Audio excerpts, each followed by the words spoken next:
And I did hit the like button, didn't I? Yes, I did. Thank goodness. Yeah, on the air, according to YouTube. There we are. It's been one of them days today, I tell you what. Yeah. No matter where you go, there you are. That's right. I've been multi-half-assing all morning. Trying to get... Well, I know that we told everybody last week, last Thursday on yours, that we were going to do, or yesterday even, that we were going to do a demonstration on the building the box. Well, I want a little disclosure here, guys. What happened was we were on Ron's on Tuesday, and we were on TSK Supply where I order my styrofoam at, and Ron came up with a price of $33.50 for the panels that I got. Mine was only $32.28, and I'm like, I wonder why mine's cheaper. Well, here, I'm going to show you why it's cheaper right here. Because with my eyesight and my mind runs so fast, I need to slow down is what I need. Yeah, that's good advice for all of us, Jeff. So I ordered the regional styrofoam. Right. So as you can see, it's too small. It's supposed to be snug all the way around this. Right. And I'm gonna, like Ron told me a minute ago before we went live, he said to reach out to TSK Supply and see what they say, but I got a feeling that, I don't know, they might not take them back, or if I have to pay shipping, I'm just gonna use these and get the regional boxes, because I had a plan already. Shortly after I ordered that, we were talking the other day, I'm thinking about going to UPS. And what is a regional box? Huh? What does that mean, a regional box? I don't know. I'm looking at their page right now. I'm not sure. Everything here says regional. I see the 31 or 3231 that you bought. It's a 25 pack, right? Yeah. And they're 5/8 thick. So it's what I thought I got was a 20 pack of the flat rate. That's what I thought I had. All right. Well, so this what you have is a 25 pack? Yeah. Okay. And there it says 25 USPS priority mail regional box A1. Oh. Yeah. And that's supposed, what you intended was for the medium flat rate? It was 32 something for the medium. Yeah, but was that your intention for the medium flat rate? Yes. Hang on a minute. Yep. Hello, everybody. We're going to address all you good folks when Ron comes back. Hi there, guys. Been a little bit of a turbulent here today. I got my lawnmower was delivered today, so I got that, and then I got my box of styrofoam came in. Yeah. I don't know what A1 means. I don't either. I might not even be able to ship everywhere in the country with that. It's regional, so you're in a different. Yeah, what does that mean? I don't know, but I think I really messed up big time. Well, yeah, I still say just reach out to them, see what they say about returns. And yeah. Oh, here we go. Shipping and returns. Return policy. You may return most new unopened items within 10 days of delivery for a full refund of your products. Your product cost provided it is in resellable condition. So they are. Yep. Receive back shipping costs. Shipping costs are not refundable. Hey, so I'm going to stick with, I'm not going to, that was $18. I'm just going to get the regional boxes. I'm going to use all these up. Yeah. And when they're done, then I'm going to move on to the other stuff. Just got to find out, what is a USPS regional box? Yeah, I know it. Mike's here. He says regional shipping box, specifically USPS priority mail regional rate boxes, is a cost-effective way to ship packages within a specific region of the United States. I'm wondering, because I'm here, it's probably in the Midwest, I would think. It might be cheaper, but yeah, I don't know. Thanks, Mike. How you doing, Michael? Speaking of which, let's go ahead here. We got Uncle Smiley, Zini, John from My Fish Tank Aquatics. Hey, Peter. I'm just working my way up. Jim's Fish, hello.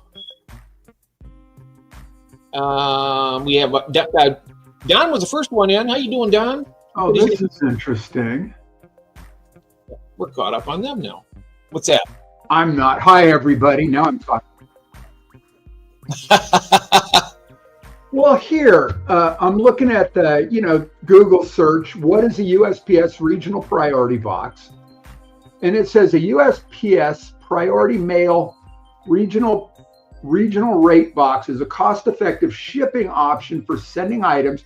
It's exactly what Michael said, within a specific zone or distance. These boxes come in two main sizes, A and B. Okay, we're going to have to go figure out what that means. And you got the A size, and are designed for short distance shipping, offering potential cost saving compared to standard priority mail. However, priority mail regional rate boxes were discontinued in January 2023. The customers can now use any remaining regional price boxes as regular priority mail boxes with standard weight base for cubic pricing. So in other words, I can't get those regional boxes for these panels. No. Oh. But wait a minute. I got to talk. Yeah, I don't. Rate boxes are available in two sizes, it says. A size up to 15 pounds, B size up to 20 pounds. But you know what I'm going to suggest? You can always cut up that styrofoam to fit the other boxes. Just make some cuts and piece it together. Use a little goop or even a double stick Scotch tape to stick it to the inside, Yeah, I'm going to see here. They might be tall enough. I don't know. Oh, make them tall enough. I'll try to make it. Yeah. I might only get 10 boxes out of it, but hey. Well, at least you're not wasting. Not wasting it completely. Tommy's here, and so is Mel also. I'm Mel. Heavy planted 40 Zini, how are you? Peter, hello. Oh, the bottom cracked on his tank. Oh no. Whose tank? M&C Mike. Oh God, really? Oh, that's not good. Oh, man. You gonna toss it or try and fix it, Michael? So this couldn't have come at a worse time because next Monday I'm supposed to be shipping fish out to Jonathan and Jose. Or no, Jose's going to be later, so I'll have this straightened out by the time his goes. But I'm sticking to what I said, Jeff. It's a challenge. Just make it work. Yeah, I'll try. Cut pieces and make them fit. You got a utility knife? I might have one. I have to look around. I know it's a sharp object, and I know how. My wife doesn't allow me to have tools. She doesn't. She says tools and me are dangerous. Yeah, I get it. I could say send them all to me. I'd cut them all up and send them all back to you, but that's gonna, the shipping's gonna be a little more. Yeah. No charge for the cutting, but still. I'm surprised that big box you pick it up. It's just so light. It's like yeah. It's styrofoam. It's like it's all air, but yeah. Hello, Peter. Do I know you? I don't know if I know you, Peter. Oh, I'm going to your channel. Don't worry about that. Well, you don't look familiar, but I'll tell you what I'm going to do. I'm still putting your link in the chat. Hey, Chris. I seen your message come across. I wasn't able to click on that. Hi, Chris. Hello there. Happy Place Aquatics. Hello there. Welcome in. JNN here. I'm lurking. How are y'all? We're doing pretty good. Except for my blunder I did, and it went from bad to worse actually because I thought, well, it's going to be a simple fix. I can just go ahead and get them smaller boxes, but they don't make it anymore. I wonder if they have any left. I wonder if I could ask the post office if they have. Sure, absolutely. I'll do that. I'll ask them. Yeah. I'll say, go to USPS online and see if you can order them. Hey, then it probably comes from anywhere in the nation if they've got surplus. Happy Place Aquatics. How you doing? So anyway, that last link I put in the chat is for Peter. So you can click on that, go to his channel, give him a sub. Nice, thank you. Oh, that's Peter. Peter's been here for quite a bit. Why doesn't here we go. There we go, Peter. Sorry about that. I'm going to go actually and look here at USPS. This is USPS shipping. I'm going to do shipping supplies. And don't forget, if you go to somebody's channel to sub, don't forget to open a video, leave a quick message, hit that like button, and then hit the subscribe so you don't get bounced out later. Yes, absolutely. Otherwise YouTube will come along. They'll snatch them right out from under you. Yeah, they do. Remember yesterday I picked up a sub, and I told you it wouldn't last. But after the stream was over, I said it'll be gone by tomorrow, and it was. Ah. So that's what happens. That's okay. I'm going to go ahead and share this right here. See if you can help me. I don't know if I'm on the right page or not, but I'm going to share the screen here. Absolutely. See if this works. Share. And then see if that comes around here. Oh, I got to add to the stage. Okay. There we go. Now, so. And that's Happy Place Aquatics link in there. So if you all go to their channel. Oh, thank you. Yeah, welcome in, Happy Place. Absolutely. Well, that's what we're here for. Yes, Christine, and we've got a bunch of people. I've been trying to get this on the screen here. We got Christine, we got Chris from Stubbs Aquatics, Zini, Bill. These are the new ones. Yes, and Fishy Things. Hey, Andy, how are you? Excellent. Now, Happy Place, you're Jim, I believe. I've been in your a couple times here. I think so. I think somebody's saying hi, Jimmy. I'm looking at one of his shorts. Oh yeah. Okay, that must be. And so I just subscribed, and I'm running that short and like that. Some Belgian beers. I tell you what, if I still drank on a day like this, don't tempt me. Oh no! Don't tempt me. No, that's not the place to go, pal. No, it isn't. Hey, Lance. And Fishy Things, you're doing good. That's great, Andy. That's great. Peter, are you in Belgium?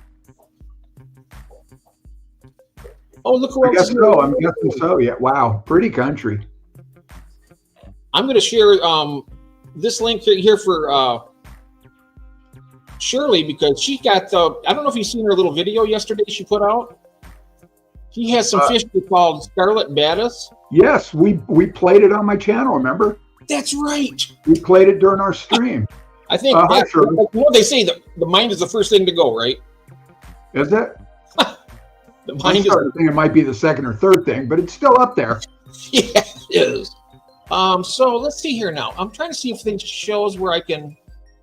Oh, that's a business contact. I'm trying to find out where you can order the supplies at. Can you? Are you able to bring that up? You're better. Oh yeah. Let me see what I can do here. All right. Otherwise, it's going to take me out. Find a store. I'll be monkeying around with this for an hour. Yeah, no, that's all right. Business.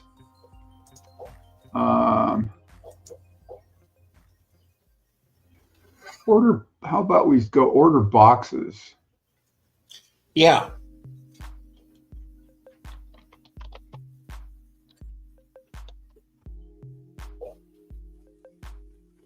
Money orders. Hello, Melvin. Welcome. Supplies. Tommy. I'm thinking about selling some fish. How do you go about shipping them? Oh boy, you are right. Yeah. They're pretty easy. Yeah. I was, it's funny you mentioned that, Jim, because I was going to do a demonstration today, except I did a major foobar. My eyesight's not that great, and if you see me any of my things, I use this quite a bit. And I wasn't using this that day, but I was ordering my styrofoam from TSK Supply, and what I've been using are these medium flat rate boxes, which were too small to begin with, right? They're just. So I ordered, but they sent me. I ordered by accident the regional medium box.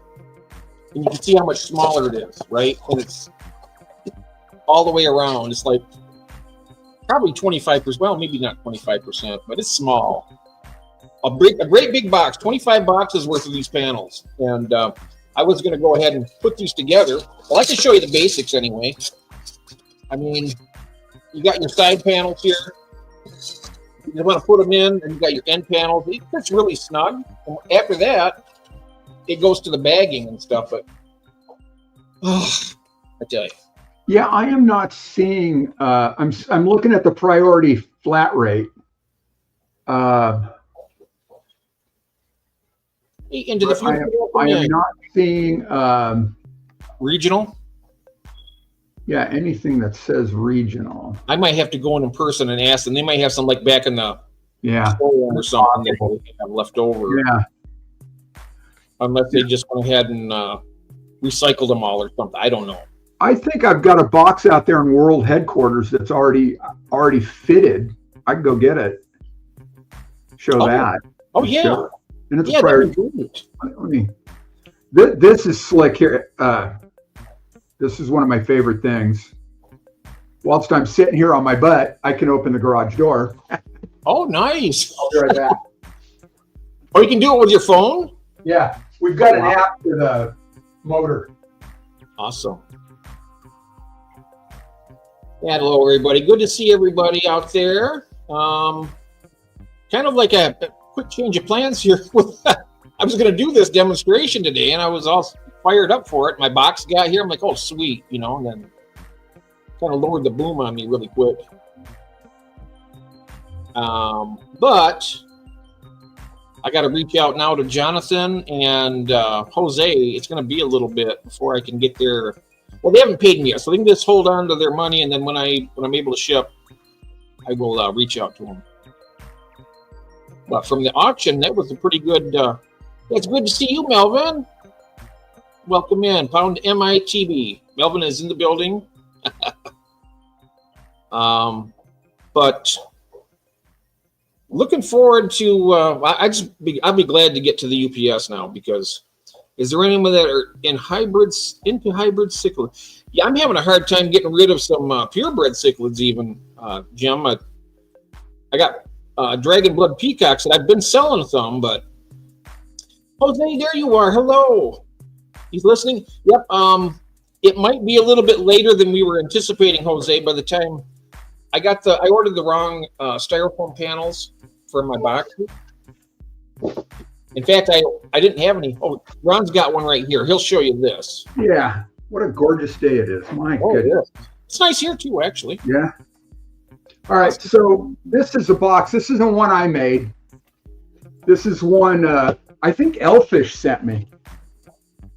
All right. So this is the foil back styrofoam, and it's 1/2 inch, I think. You can get this at Home Depot. Or you can just get plain. It's actually just slightly thinner than 1/2 inch. It's 7/16. And then on the inside, there's one on the bottom, right? And then he double thicknessed the sides. So that's it. I noticed that. Wow. And he actually cut them a little long. So the top sits a little higher than it should for a clean fit. So he had to fold them over, and it left kind of a gap. So if they're cut to the right heights, then that's not an issue. I've gone to the local home center. Hey, Melvin. Sarah's here. Hello, Sarah. Hello. So going to the local home center. Hey, Sarah. And you can buy sheets of styrofoam. You can buy sheets of insulation material. I've even got a bag of that cellulose insulation fiber that you blow into attics. And I learned that from Mr. Kane, watching one of his videos. Actually, it's something he sent to Mexicali. It all came in that blow-in insulation. That's got a good R value too. And so when I do that with the shrimp a lot. And I think I did that to you, Stephen. Hey, Stephen. I put a bathroom-sized trash bag in the small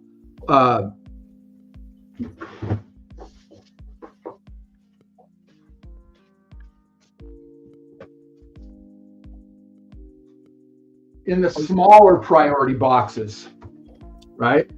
I have a bunch of those in the garage. Yeah, these are 7x7 by 6.5, I think, or 7x7 by 6. And remember, all the priority boxes are free, but you got to use them at the post office. So I set a trash bag in that, just like a bathroom-sized trash bag, and I put a layer of that blow-in insulation. That's relatively inexpensive, but you get a whole bale of it. And then I put my fish bags or the shrimp bags on the insulation and pack tight around it, and then bring in that trash bag at the top, fold it over, tape it down. And then I always put my shipping invoice on top of that to seal the bag up. These are 10x7. Yeah. The big panels. Yeah. So So there's different ways to do it. The insulation boards cut to fit. You know, you cut 2 boards exactly the same to go top and bottom, and then you figure out what's left in between when the boards are in there. Cut strips and then cut them the right length to fit around the edge of the box. Put it all together, you're golden. I mean, it's really easy to do to ship. And you can, if you choose, stick a heat pack in there. And you can buy those at Amazon. You can buy them other places. I like Amazon's convenient. Yeah. And I've got, what do I have? 72 hour and 96 hour. Oh, wow. And so the 72 hours are good for shipping. I probably don't even need the 96 hour ones because, you know, I started shipping fish. Hey, Jody. 3-day max. So that should stay warm enough. Excuse me. And I don't put a heat pack in when I ship plants or fish. No. I'm sorry. When I ship plants or shrimp, no heat pack. You know what? I'm wondering if anybody else makes like a generic box that would fit these panels.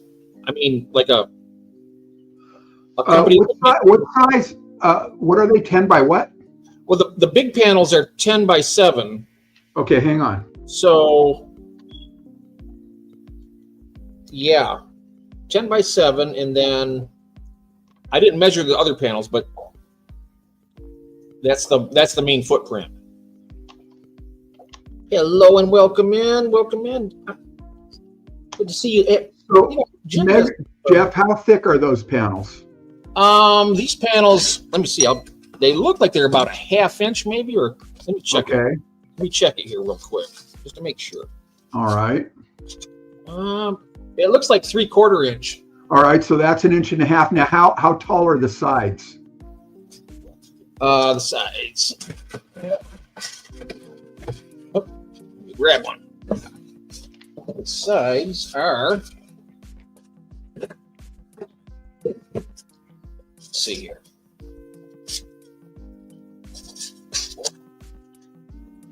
It looks like 3.5 inches. Oh, 3.5? Yep. So what is that? 5 inches total, right? What's that? 1.5 inches. Wait, no, 1.5 inches. Oh God, 7 inches total. If you stack the top and bottom together and then measure the height of the side, it comes up to 7 inches. So it's 10 by 7 by 7. The outside dimensions of the box. And then we have the fin panels that are the same, but they're just shorter.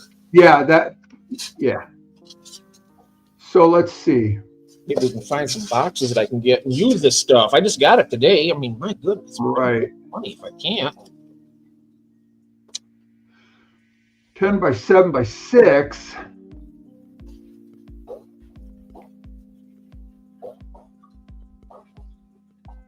Am I doing the arithmetic right? Did anybody know? Let me make sure I got that right. So 1.5 inches and 5.5. Yeah, 7 inches tall. Okay. I wouldn't be surprised. It was well, it was already 7 inches. Yeah, so it's 4. Yep. So the closest I have found is 10 by 7 by 6. So you would have to, let me find that again.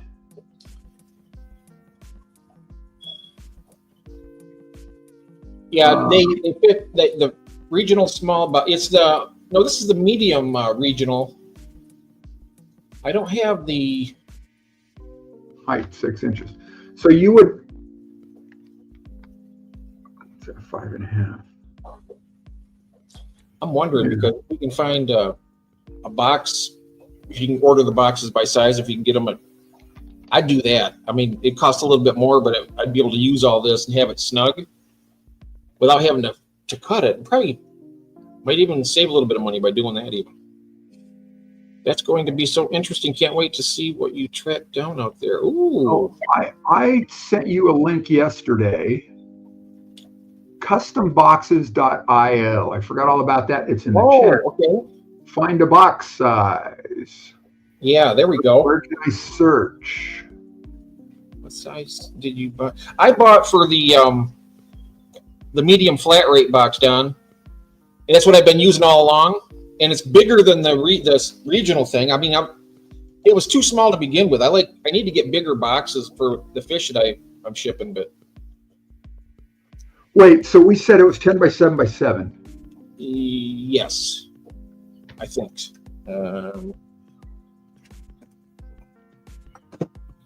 So much for custom box sizes. They're giving me all these, and they don't have that one. So we're going to have a. All right, there's another way to. So this is 3.5 inches is the width of the height of the end caps, and then we have. Oh, guess who's got them? 6.5. Yeah, 6.5. And thank you to Brant. Now we know what ECT stands for. The crush test. I forgot what the E stands for. Something. It's something crush test. Yes, I remember. Uline has them. Oh, do they? Yep. 10 by 7 by 7 for $25. They're 87 cents a piece. Okay, that's not bad. I'm clicking add to the cart. Oh, and you only need to buy 25. That's all I need. Yeah. Yeah, I know, because I tried to buy those styrofoam panels that day. I think I told you about that, and I had to buy like 40 bundles. So I had $1,000, and it's like, no, that's a little much. Yeah. So how much for plus shipping and handling, right? Yeah. I'm gonna hit the checkout. Let's see here. And I hope wait, they're not telling me. What size did you have? Edge. Getting close to 25. Let's get you. Oh crap! I think they're 87 cents a box. Yeah, I just. That's not bad, really, compared to some of the ones I've seen on the place called the Boxery. It's called. Yeah, they've got another one that's 7 by 7 by 10. So the hole's on the end, so it's tall. Ah. And they're actually more expensive. Of course they are. Yeah. Oh, wait, who else? The Boxery. They came up, but it's 10 by 7 by 5. Amazon, it says they've got 10 by 7 by 7. Let's see if they're lying. Maybe it is 5, because this is we got a 1/2 inch on the bottom. No, you don't. You got 3/4 of an inch. 3/4 of an inch. So Jeff, yes. Take your top and your bottom and put them together. Yep. Okay. And then take one of the sides. Yes, and now measure that. Yeah. So it should be 7 inches if I did my arithmetic right. Yeah. And there goes the market. Oh, good luck. Yeah, me too. Yeah, really. Let's see here. So, and then we got that. Come on, dirty buggers. Okay. I'm about handy with tools. According to this, it looks like 5 inches. Oh, that doesn't sound right. See, look, let me show you. Wait, remeasure the width of that the side piece. Yeah. Up and down. Yeah.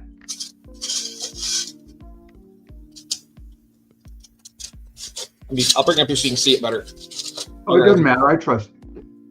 It's like about 3.5 inches, doesn't it? 3.5. Oh, that's the problem. I heard 5.5 earlier. So between these three, it looks like it came to 5 inches. This is a small box. It's very small. 0, 1, 3, 4, 5. So it is 5 inches. Yeah. So 10 by 7 by 5. Let me go back to Amazon. Yeah, 5 inches.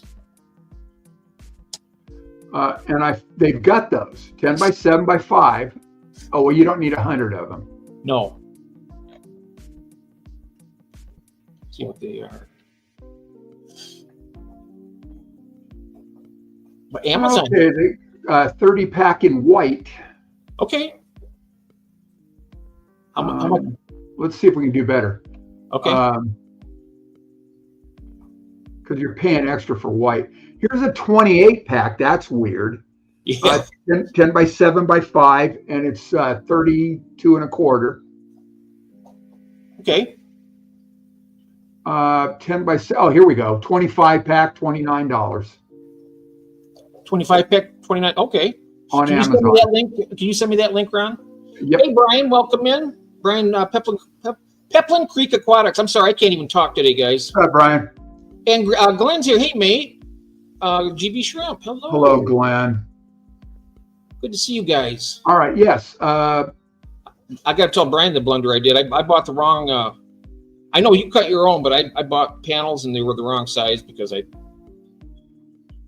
didn't use my magnifying glass and I couldn't see it very well. I was wondering why yours was more expensive than mine was when I checked it out yesterday.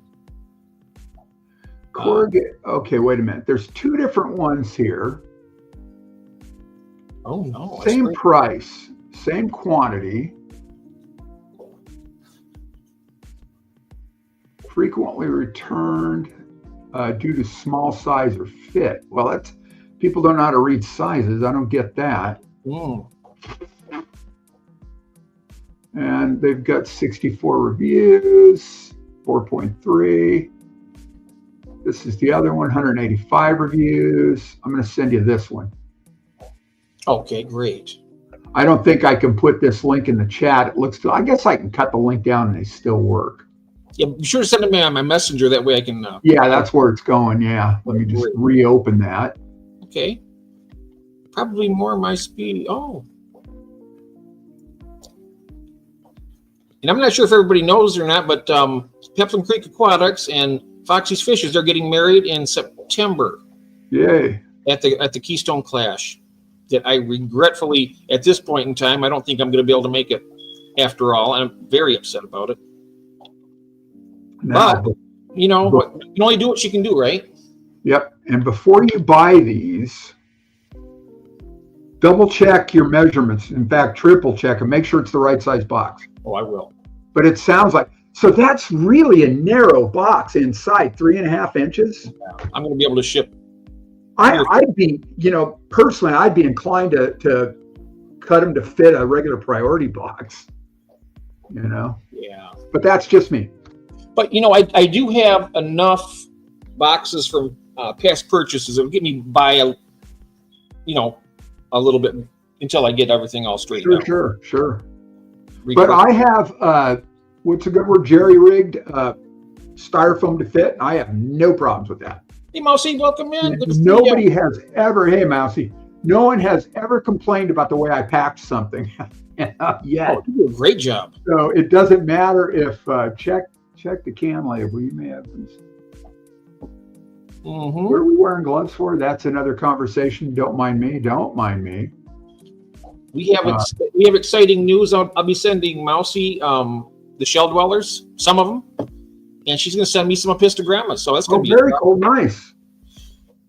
Now that you're here, I'm glad you're here, Mousy. Also, but it's going to be a little bit longer for me because I've still got to get this straightened out. I got the wrong panels. I ordered them; they just arrived today, and you can see right here, and they're a lot smaller. I need to shut the garage door. I got to get something.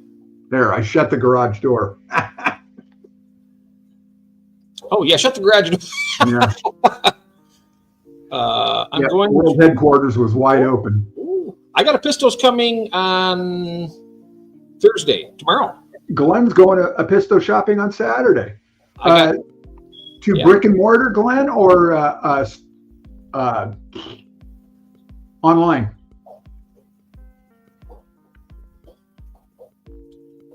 Let's see here. I think their shipping there is really efficient and very, a lot cheaper than we have here. Yeah, agreed. Yeah. I mean, you got to realize the country's the same size as Michigan, but still, it's not a lot. Yeah, but it's a different system. Almost to the acre, they're the same size, just about. Seriously. Interesting. Mm-hmm. Yeah, shop bricks and mortar. Yeah, well, have fun. How you feeling these days, bud?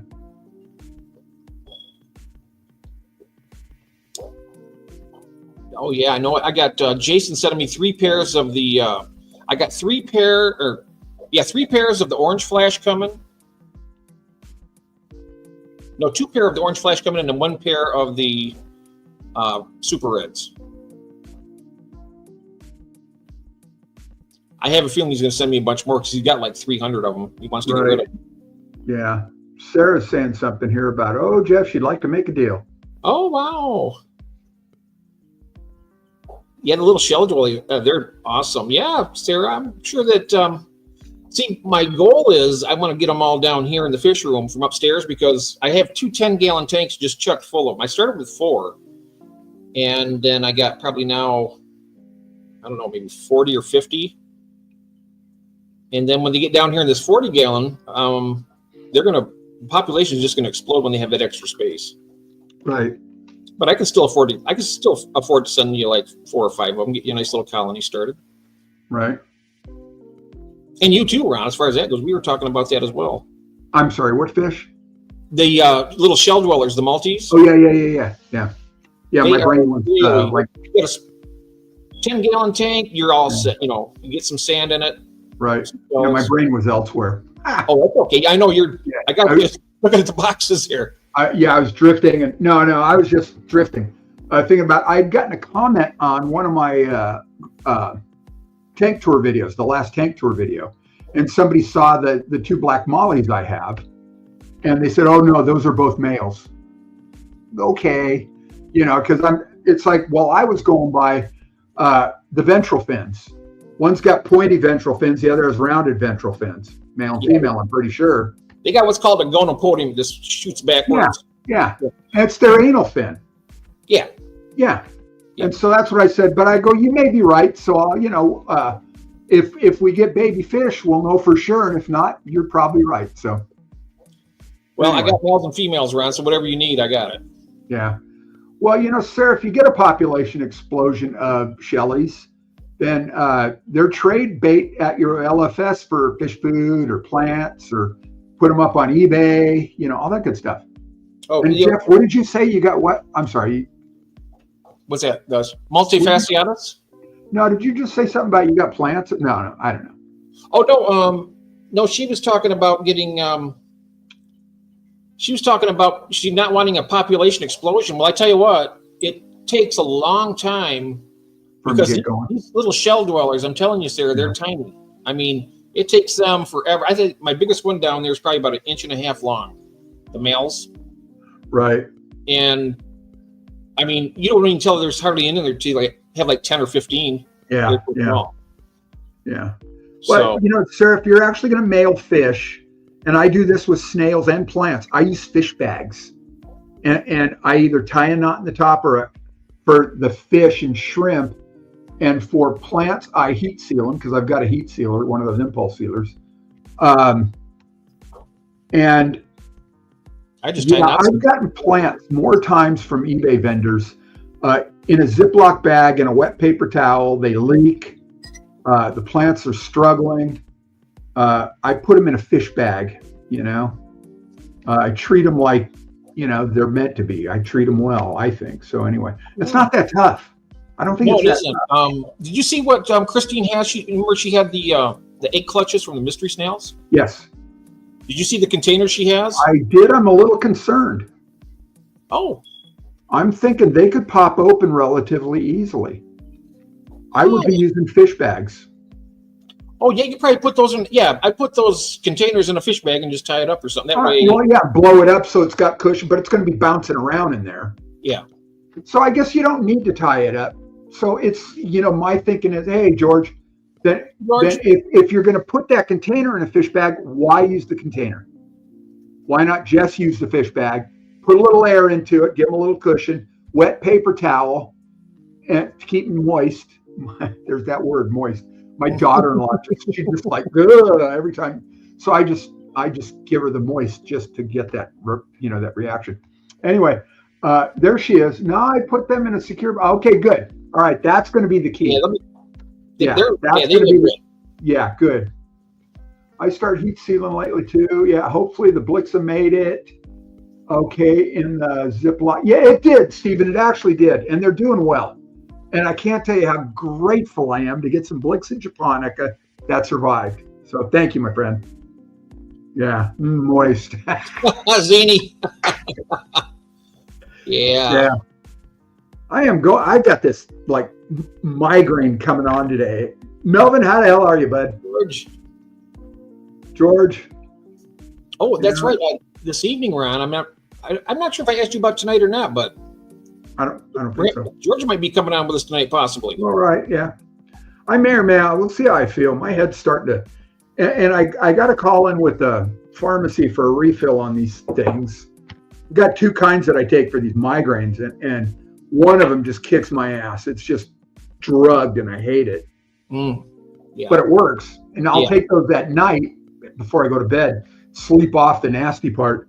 And the other one's the one I want, and they're out of stock, and I'm wondering when the hell they're going to get it. So, I wonder if Lance for you. I wonder if one could use a sealer part of a vac sealer to seal bags.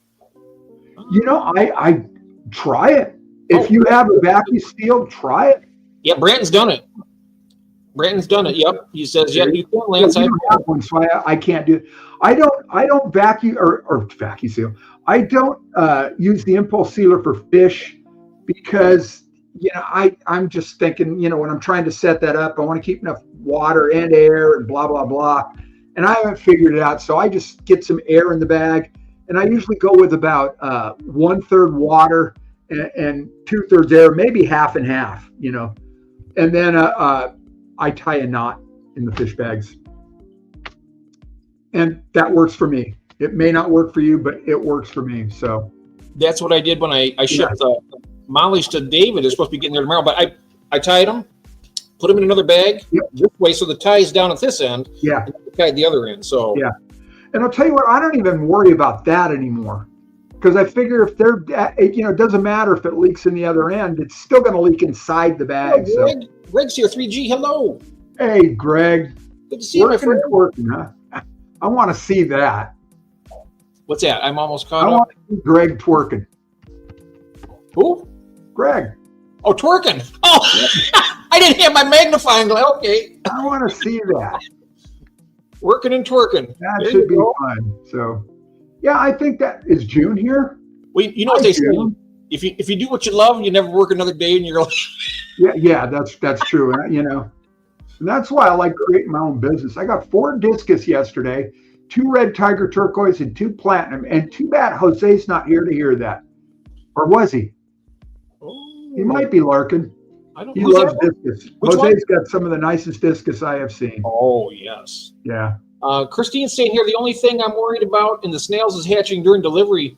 Some of those clutches were starting to hatch during packaging. Hopefully they'll be okay. They should be. I bet they'd be all right. Christine, how did you send them? Putting those little blue containers. No. Postwise. Oh, postwise. Oh, I don't know. Did you send them USPS? I'm hoping not Ground Advantage. I mean, if you send them USPS, was it priority? They should be all right, though. Hey, Brent, I don't even think I said hi. How you doing, bud? No, those are going to Foxy over in Wisconsin. Huh? They're going to Wisconsin, right? So they're going from Illinois to Wisconsin. So they should probably be there. I mean, they're right next to each other. Yeah. Lurking and making dinner. That sounds like fun. Okay. Is it already dinner time? Where you at, Muppet? Dinner times all the time. I could have like 3 dinners a day and not. Yeah, well, I was thinking like hobbits with breakfast and second breakfast. Second breakfast, third breakfast. Got 4 spawns of cockatoides in the grass tank, trying to break down into breeder tanks. Oh, all right, cool. Good evening, Muppet. Welcome in. Priority, yeah, all right. So ideally 4 days, sometimes 3, sometimes 8. I love our post office. Oh my God. I wish I should have ordered some of those clutches myself, because those ones I got, they act like they're breeding all the time. I mean, you see them down there wrestling around and, the whole process, and I haven't seen one. Yeah, I know Roxanne ordered them at the, that's who she's shipping them to, wasn't it? Oh, I just blew her anonymity. I blew her cover. I am so sorry. Hey, Dave, Joe's here. Who? Joe, Small Time Joe, Tea. yeah, that's what I said. Hi, Joe. What's that? I've been finding that mystery snails go in my Pleco cave, die, get stuck, or won't leave. Jeez. So I had a really nice Skittle puke. Hey, welcome. And yeah, I think I replied to your email. Yeah, if they're still here on after the first, yes, we'll make it work on those crebensis. I don't remember which ones. If it was it was the lot of the 14 juveniles. Who's getting those? Who's going to get those from you? Skittle puke. Oh, Skittle puke. Ah, great name. Christopher, whoa, welcome. Christopher Junkin, yes. Now there's the killifish man that I was telling you about. Yeah. Okay. Cool. Yeah. He's the one that he's going to be building a store in a church. Yeah. Yes. In West Virginia. In Connecticut. I know I'm not pronouncing that right, but I do it just for fun. Connecticut, New England, lovely New England. But eating, yeah, okay. Yeah, we're going to eat early tonight too. My wife's got something she's got to do. So that way I might be able to make it with Jeff's stream later tonight too. So. Yes. Yeah, my pleasure, man. My pleasure. Yeah. They're happy, healthy. They just need a home. I've got, I don't know if you saw, well, you saw the other ones I had at the auction, the albino and the species. Yeah. And these are just, like a later version, same parents. And I don't need more. In fact, I got to get rid of the ones I have. I need to free up a couple tanks. I wouldn't mind having just down to like a trio of the species in one of the tanks and let them spawn and make species. But the albinos, I've got Bob and Carol, the parent albinos. They're awesome. Don't need more, really. And so these little guys, the mix that I put on the auction, the 14 juveniles, they were 6-8 days free swimming. And I stuck a hose in there and siphoned them out and raised them in a Lowell's Fish Lab fry tray till they got a little bigger, and then threw them in another tank. And they've been cruising around ever since on their own. But I would like to free them up, or free up the tanks. So yeah. Anyway, Brandon. Yeah, cool. Give him the benefit of the doubt. Maybe you talked to him about that. I'm not sure what. Okay, small time. That's something between them. So. Yeah. In fact, I've been trying to. Skittle Puke, Lowell's Fish Labs, he likes them too. I really like those. And if you have a 3D printer and you join Lowell's, cool, very cool. If you join his Patreon or whatever it is for $5, he will give you the whatever it's called, the print file. Yeah, you're gonna need room in a tank soon. Shipping next week. What are you shipping me, Mike? Well, I think you're getting some of the green dragons, I believe. Oh, Brent sent me some green dragons too. Oh wow, you're gonna have a green dragon. I got the long fins, and Brent sending me the short fins. I like the short fins. Separate tanks. I can do that. And thank you. And if I owe you anything, let me know. And Brent, I think yours are going to be here tomorrow, maybe. I hope. I am looking forward to those. You're gonna love those. You've never. Because I asked you if you had any of the bristlenose. You haven't. You're gonna love them. No, I've never had bristlenose. I got the common plecos. Awesome. Yeah, and then I've got those big reddish brown plecos also. Whatever they are, none of which are bristlenose. So. Oh, he's not accepting green. Green, no. Not those. No. Oh, okay. All right. Hi, Maureen. Hello. My goodness. Hey, Maureen. I hope you're up and around and feeling fantastic. Yes. Just pop in to say hi and give a thumbs up. Well, thank you so much, dear. I'm so glad to see you. Oh, I got to ask, Christopher, who saw you on Steam Font and went off on you? I know, it's just. In the future. Oh. Yeah, Maureen, good to see you, Koi sister. Yes, it's so good to see you, Maureen. I'm glad I was just telling everybody we were supposed to be doing originally, plans change sometimes depending on circumstances, but we were going to do a little demonstration about putting a box together for shipping, but my styrofoam showed up. I've already said this a few times already, but you're here. So the things are too small. So I got to get a different box before I can ship out your plecos to you, honey. I'm so sorry about make you wait a little bit longer, but I get them to you. I will definitely get them out as soon as I get the right box. We were looking at, and you found the box, right? Amazon? I sent you the link for Amazon. Yeah. Thank you. So let's see. George is saying his wife found some new corals that she absolutely could not pass up. Oh. Withdrawal sucked.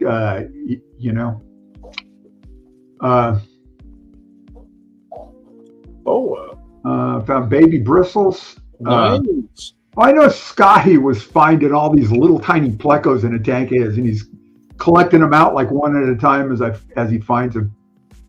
So we had a nice talk last night. Scotty, I called Scotty. He reached out in the stream yesterday, asked if I'd call him. He was asking about the Noplanaria and bladder snails and how it works. And I told him my results.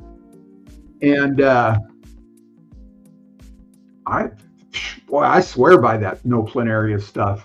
Yeah, it works. For bladder snail removal. Oh, geez, yes. See, that's the thing of it. Some people say something like, "Well, it doesn't work," but then again, you have real world proof. You've done it. Yeah. And it killed them. Yeah. And I feel like Jody was saying originally nope, and then I think she tried it since, and just the results changed. One of the things you got to do the whatever the label says, and you got to do the arithmetic, because it says they got these little tiny plastic scoops, and it's one little scoop for 50 liters. So you got to figure out what liter to gallon is, and then how many scoops it's going to be. We're just asking if anyone can mineral box harm whiptail fry. I don't know what that means. Do they require really soft water? Because I know that the calcium blocks will, or the mineral blocks. Is it calcium? So will mineral blocks harm whiptail fry? What are the mineral blocks for, Sarah? Might be for shrimp, maybe, or shrimp or snails or something. I don't know. And are kind of like cuttlebone, that kind of stuff? Oh, for shrimp. Oh, I don't think it'll bother them then. No, I don't think so. I've got hard water. I keep saying that, and I don't have a clue what the numbers are, but they're up there. And snails. Well, they're good for the snails. They're probably good for the shrimp. I don't know. I Google searched that. Can mineral blocks hurt whiptail fry or whiptail catfish? What kind of whiptail? I picked up some UDE. I'm not sure what that is. The UDE. I'm gonna cuttlebone. A little aquarium. Mineral blocks harm.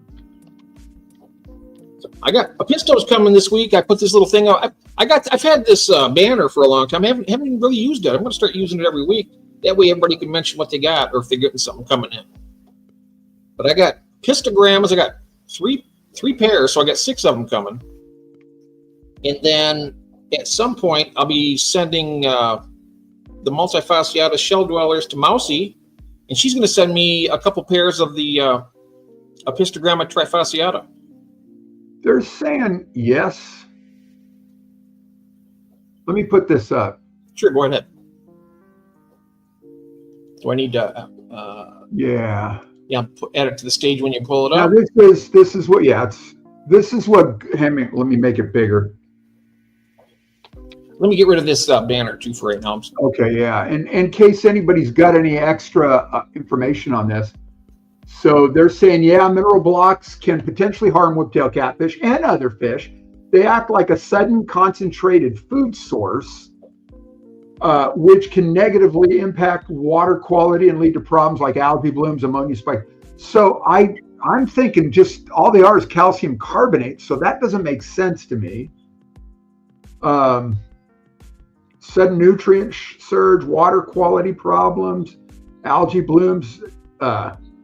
I don't know. This doesn't make sense to me, Sarah, but you know,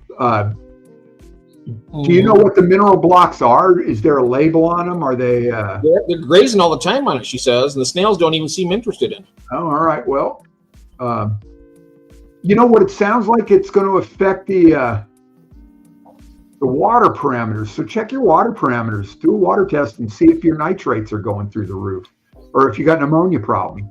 And another thing too, I mean, if they're enjoying it and eating it, if you see them starting acting weird or something, I mean, who knows? They might be fine with it. I guess it's kind of like an experiment. You don't really want to. Yeah, but whiptails are, you know, I would hate to lose whiptails. Oh yeah, I would too. I don't like losing fish at all, but you know. Oh, they're crayfish. Yeah, I got those too. I got them from Crayfish Empire as well. I don't know what like them. They don't bother the bristlenose doll. Yeah. So, my dear, I would say proceed with caution. Keep an eye on. Mm-hmm. But as far as hurting the fish itself, doesn't make sense because I'm going to try something else here. Let's see what whiptail catfish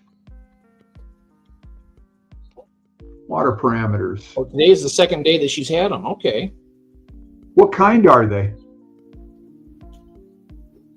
What are whiptails, Jeff? They're little catfish with a really skinny tail, Melvin. I've never had them myself, but if you see on the right there, that's what they look like. See, they're real skinny. One, yeah, this is a red whiptail.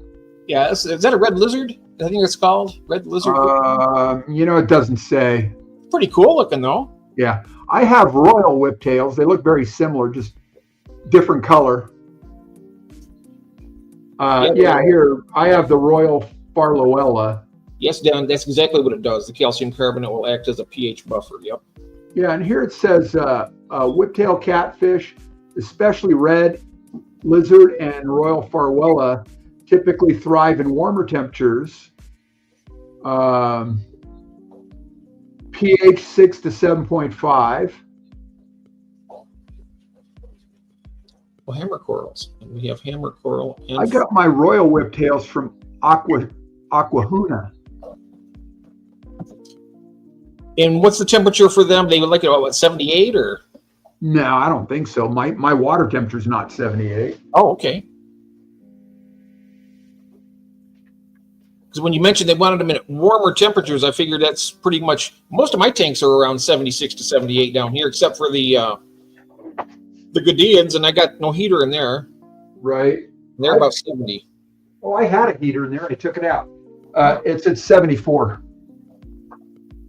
Yeah, the red lizards are awesome. Yeah. And so what did it say about temperature?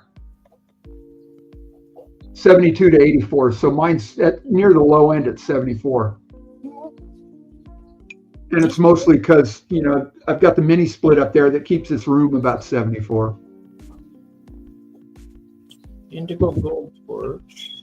The red are I think all the whiptails look kind of prehistoric. Yeah, they do. They're very cool fish. They look fragile with that skinny tail, though. I mean, yeah.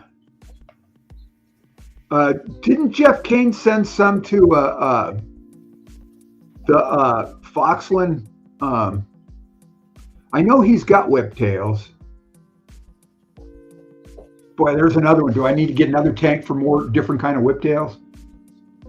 Oh yeah, Georgia. I have two at the elephant. I don't know what this is.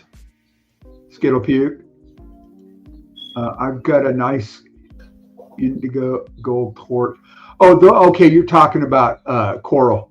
I saw George said something about he was changing what. I'm sorry, he said torch corals. I meant hammer corals.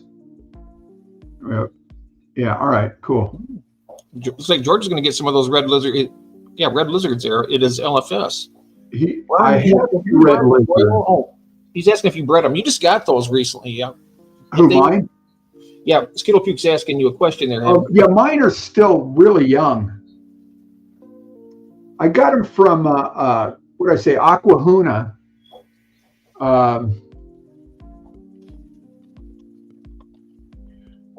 And I think they've got... yeah, you can pull them right on them here and take a look at them. Yeah. I've had pretty good luck with Aquahuna. I know we've gone back and forth, different people. Oh, there's a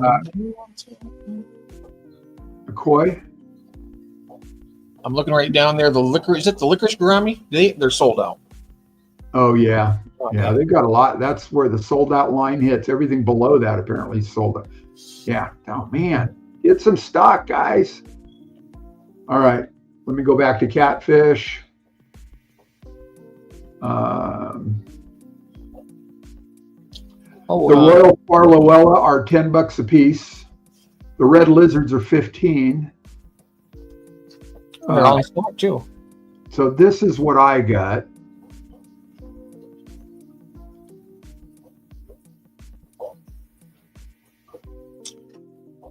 Red lizards are the L110As. And Oh, they have an L number? Huh. Hey, Curtis. Oh, yeah. And tonight, George is going to show his new discus this evening. Yep. Absolutely, George. That's going to be a great time. What does Jeff Kane have, Curtis? He says red lizards. Oh, Now, we have those and Jeff Kane's whiptail. Oh, red lizards. We were just speaking to you. Your ears must be burning. Because George just got some new discus. Yeah, he's got the blue diamond. I got to check that out. Yeah. And there's Jose. Hello, Jose. Welcome in. Jeff must have brought whiptails for all of us. Well, yeah. Oh, he has royals. Okay. Yeah. They are very cool fish. They don't look red. Mine are really red. Oh, wow. George's are really red. He says much redder than what the other ones. Oh, the red whiptails? Mm-hmm. Of course, those they're probably young, probably stressed a bit, I bet. Yeah. How big are your red whiptails, George? And how much did you pay for them, if you don't mind? How big do those get anyway? Because Melvin had a question for you about what size tank you would need for them. Probably bigger is usually better, but I'm not sure what the minimum tank size requirement would be. I've never had the whiptails myself. Yeah. And, here I'm what Joe's saying about he wants to, change out some bristlenose for cooler kind. Like bristlenose, how much cooler? I mean, bristlenose will go all the way down to what, 68 or 70, won't they? What kind you getting, Christine? You getting some new snails coming in. Ooh. I haven't tried the blocks with them, but I've everything else. Thanks, Christopher. Lurking is not allowed. You must participate. Yes. I'll show you. Oh, great. Oh, cool. Are you up to? You want to come on and on the panel and show up, Christine? You're more than welcome, Christine. Let me know. Just went back and watched live replay, Christopher. I'm so sorry. No, interesting kind of. Okay. I want in, you guys. I want to know what the hell happened. Yeah, what? I hope it is. Does it have to do with what happened on the auction? I hope not. No, but it's something that happened to Christopher. Sounds like. Oh, I see. Oh my. Hey, thank you. For shrimp and snails. Oh, is that Kathy? Hi, Kathy. Bristol nose get kind of big. No, yeah, not maybe Kathy. about that was 5 not minutes. Kathy. That was Amazon. Oh, it was Amazon. Ah, nice. Wow, better safe than sorry. You guess I had my Amazon showed up today. I got my lawnmower was delivered today. My other one blew up. The engine actually blew up, and I was taking care of it. It was already past its 3-year warranty. I was surprised too because it was a Briggs & Stratton motor, and they usually run pretty good for me. But I got a new one. Just got here today.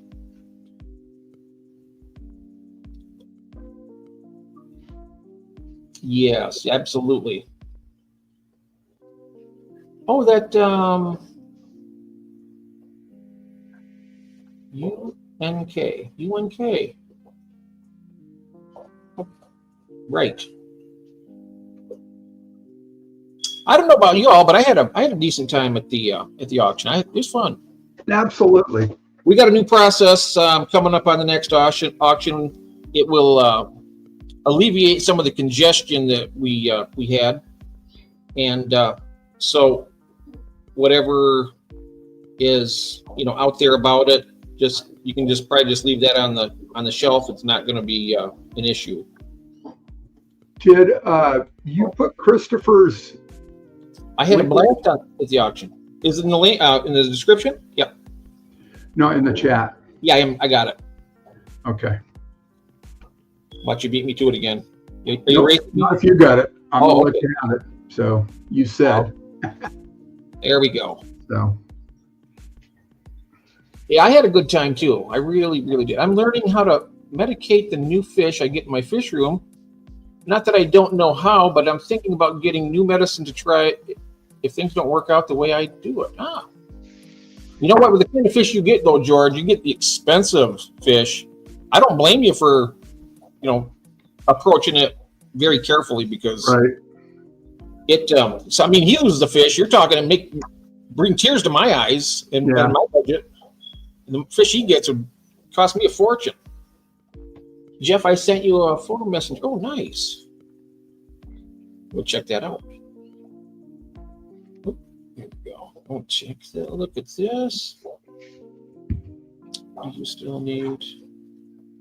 Oh, cool. Thanks, Skittlepute.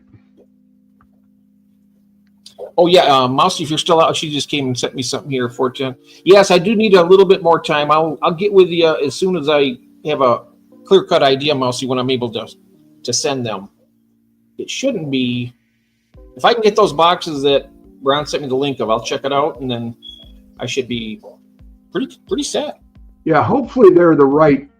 Yeah, I'm gonna double and triple measure those. Yeah, hopefully they're the right size. Oh my goodness, you're getting blueberry snails. Sweet. Is that another mystery or?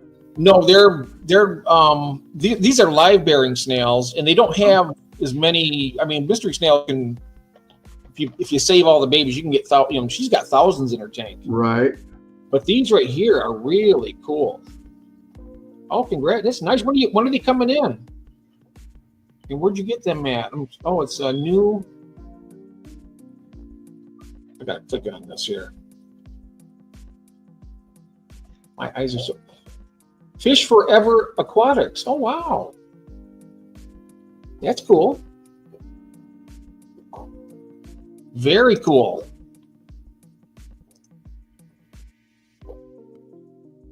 Very, very nice. Oh, I'm looking at their page right here. Oh, really? Yeah. You go and put it up on the screen if you want. All right. They don't have a lot of pictures, though. I can do better with pictures if that's what we want. Yeah. Let's see. Don't here. the rabbit snails also live birth? Yes, I have those. I have the orange Poso Sulawesi. Those are cool. All right. It's in the queue, Jeff. Oh, thanks. I got to be right there. I got this on full screen, so I got to bring it down. Here we go. Add to stage. All right. Here. There's one. So I guess they got this purplish blue kind of shell. Yeah, look at the flesh on it, though. It's got like gold spots on it. Okay. Oh, wait, this takes me to a European vendor. It's in euros. Never mind. And also the tentacles. I mean, the tentacles also have that spotting on them, which is really cool. Right. Well, I guess the underside of the foot, too. Look at that. Yeah, that's really cool, isn't it? Yeah. I love that. Yeah, I agree with you, Christopher. I like having all the new stuff coming in. The pagoda snails, yeah, they are live bearing as well. Oh, you have the white wizards and the pagoda? Dang, those are the ones I've been wanting to get. Every time I go to Aquatic Arts, they're always sold out. I prefer the orange ones. Ah, yes. They have videos. Yeah, I did see that, Christine. I'll go back. Yeah, that's sweet. I tell you one thing, you get them breeding, Christine, you could put them in the auction, you'd clean up like crazy. I tell you what, you'd sell them for. There you go. They'd sell out. Oh, wow, look at that. Yeah, but now, like rabbit snails, they only pop out 1 or 2 every so often, right? They're not like big clutches of eggs like the egg-bearing snails. Probably, I think maximum, I think it'd be like 1 to maybe 3 at the very most every 45 days is what I've been seeing. So it's going to take a bit of time. I started out with 5, and I think I got maybe 20, 25 in there now. Yeah. Well, I need to do that too. Okay, I'll bring that down. Oh, Christopher has a macaw. Oh, nice. Christopher. Yeah, 76. What the temperatures are down here in my tanks too, Brandon. About 76 to 78, 79. Oh, the option on her. Wow.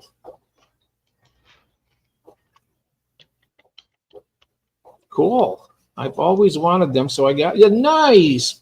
Yeah, I like them too. I would. At some point, I'm going to get some. Absolutely. I didn't know the pagodas were. Oh yeah, they are really cool. They're bigger than the. They're about 1.5 inches or so, aren't they, Brenton? Maybe 2 inches maximum for those pagodas. I like that their shells. They're like pointy. They're shaped like a MTS, but they're bigger. Really cool. Tommy might be interested in a parrot. Oh, wow. No, that pagoda get. Oh, they do. Ah, all right. Nice. I don't care about snails being too big. I've got one 4 inches. Holy crap. That's a lot bigger than I thought they would get. That's good to know. Fish Forever. I've never even heard of that place, Christine. I'm going to check it out now. Yeah, that's about the same size as what the rabbit snails get, about 4, maybe 4.5. My biggest one's about, good size. But I tell you what, when they have the babies around, the rabbit snails, they come out a nice little chunk. I mean, they're like 3 times fat. They're like fatter than a full-grown Malaysian trumpet snail, and they are just absolute miniatures of the parents. Their little face, their orange face, you see them. Oh, yeah, yeah. They're exactly duplicated. Really, really cool. I keep with my shell dwellers. They don't bother them one bit. They never even had a nip at them. The rabbit snail can be crawling across the tank by their shell, and they just they don't care. They don't bother them at all. I just put Fish Forever's link in the chat. Oh, thank you. And that reminds me about the mystery snails, though. I think I mentioned that before. I was watching a video, and somebody had mystery snails in a tank with angelfish fry, relatively small. And overnight, the mystery snails absolutely decimated the angelfish fry, because the angelfish fry go to the bottom and kind of sleep, and the snails just cleaned them up. Yeah, they get busy after the lights are out. Yep. Ate them all. Any type of egg-laying fish like that. Yeah. I mean, you got snails in the tank. They're gonna, unless there's something really aggressive like my convicts can breed with anything. Yeah. They're survivors. They are really good at surviving. Let's see here. Thanks, Stream Elements. Yes, thank you. Pagoda snails. All right. Yeah, let's take a look here. Oh, here go. Rare live-bearing snails. That's cool. Oh, wow. Those are just scary looking. Aquatic Arts. Is that the pagoda? Yeah. Here we go. Oh, wow. All right. It's in the queue. Oh, thank you. Okay. This is one of the vendors. This is Aquatic Arts. Yeah. take a look at these. Oh yeah, those are cool. Look at that. That's terrifying. Terrifying. Oh, I love them. Those are awesome. Do you have any? Are they breeding for you, Branton? I want to find out here. That way, $11 a piece. I was paying that much to get rid of snails. You got to realize, though, these are. I mean, to those of us who appreciate snails, I mean, this is like a, it's like a Cadillac. Also known as porcupine snails or horned armor snails. A 5-pack is $48.75. Mm-hmm. Alien snails. Melvin likes snails too. I know that. He doesn't. He hates them. He has nightmares about them. I haven't noticed any babies yet, but I've seen them locked up. Oh, nice. Very cool. Yeah, look at that flesh on them. Look at that. That's cool. Wow. Look at that eye. You can see that eye. Yeah. You know what? It almost looks marine. Not marine, like living in the ocean. Marine. They could. It looks like an ocean going, a saltwater snail. Mm-hmm. Now, do those burrow in the sand also, like the rabbit snails do, Branton? Do you know? Because the babies might be under the substrate. You never know. Wait, these are egg layers, yes? Yeah, those are cool. I like these. They have these other ones called chopstick snails. I don't know if they breed. I think they're live bearers too, but I'm not sure if they breed in. I'm not even sure if they're live bearers actually, but they're called chopstick snails, and they get pretty good size, but they're thin. They do, yes, but I only keep my substrate about 2 inches. Okay, that's what I have pretty much. I have I have chopstick snails also. Oh wow! Finally, somebody who appreciates snails. I'm glad of that, Branton. I thought that there's just only a few of us that really liked them. I'm sub to him, Christopher. He just posted a bunch of guppies he's selling marked down. Oh, wow. Yeah, those chopstick snails are pretty cool looking. Does it say anything about the breeding on them? Don't know. Nobody answered me when I asked if the pagoda snails are live bearers or egg layers. Oh, they're live bearers. Also, okay. Yeah, they are. Yep. Pagodas are live bearers, but I'm not sure about these. Me neither. I wonder if it says here. Let's see. What we love about chopstick snails. Let me move this up just a little bit here. Next month, I get to get my new glasses. It's going to be so good. Aquascaping, well-structured tanks. Says they prefer burrowing. Oh, the chopstick is a live bearer. Awesome. Very cool. Have you seen the chopsticks breed at all? Do you have any babies of them? Say it again. I was asking Brant. No, he says they are live bearers, the chopsticks, and I was wondering if he had any babies from them. I could see a niche or a niche, if you prefer. If somebody wanted to do this, where you could, just have tanks full of different kinds of snails and just sell, focus on snails. I thought about doing that too. I mean, seriously, I was thinking about make it a business. Yeah. I am building a new rack this summer, so maybe I'll have half of that rack of, something like that. Absolutely. What else? Like souped up MTS snails, he's saying. Quite a bit. Oh, yeah.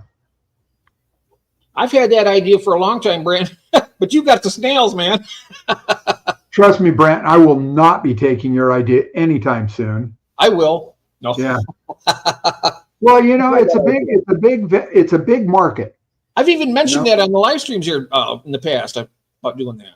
Yeah, it's a big market. eBay covers all 48 continental, and that's all you need to ship to. So, yeah, until you can create your own website too, I suppose. That's what Peplin's Creek Aquatics is doing. They got a website. Yeah, I've got one too, and I don't use it. Mostly I use eBay. I got to start moving everything over to the website. Save me a ton of money because eBay really takes a nice chunk. Could you, I mean, you could have both products on both places and then have it set up where if you sold something on your website, you just take off the eBay, right? So you got two fronts so people can buy them from. Well, I do for some stuff, but if it's on eBay, I can't put links on eBay to send them anywhere else. But you can here. I mean, you can. Oh, I can here. Yeah. And I've got them on my what's it called? My Garage Aquatics YouTube. At the end of every video.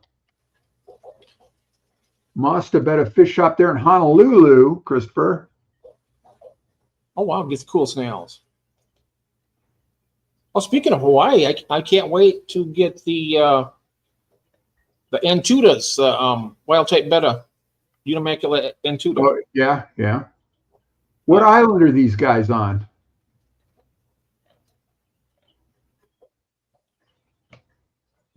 Honolulu. So they're on Oahu.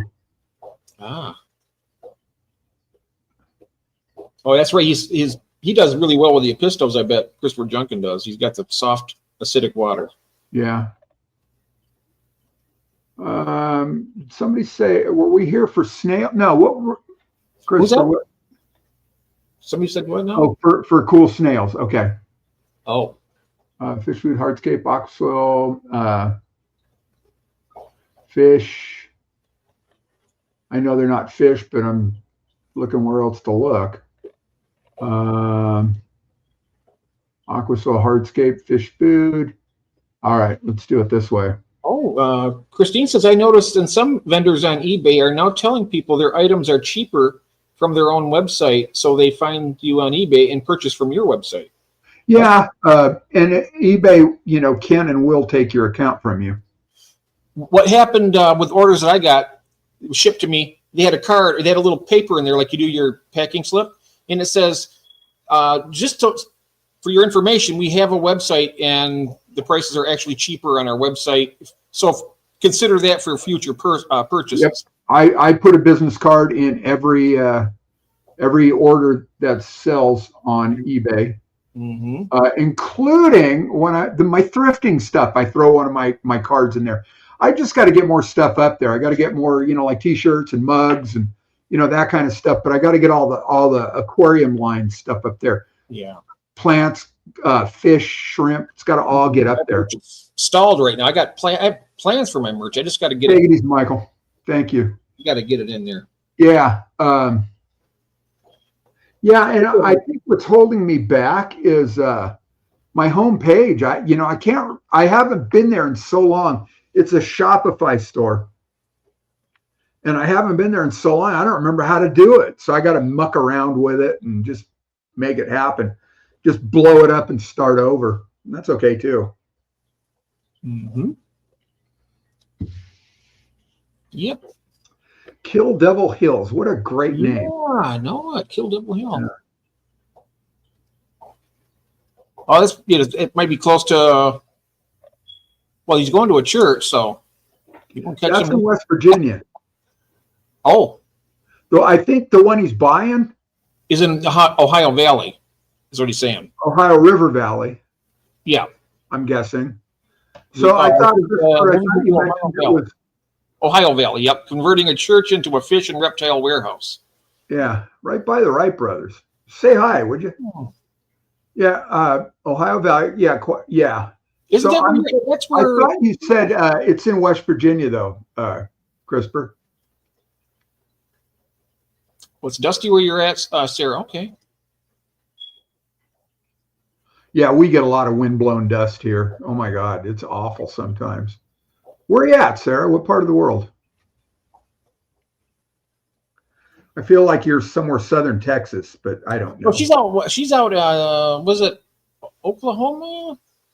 She's out west. Not as west as you are, I don't think, but she's one of the flat ones out there. Yeah, we were, where we used to be, if we went any further west, we'd get wet. What is it? Kansas, Nebraska? What else is out there? It's in that area? Iowa. Yeah, maybe it's Iowa. Oh, Iowa. Gravel Road, Southeast Iowa. Nice. Cool. Yes, Garage River Valley. It's in West Virginia with Ohio on the side and Pennsylvania on the other.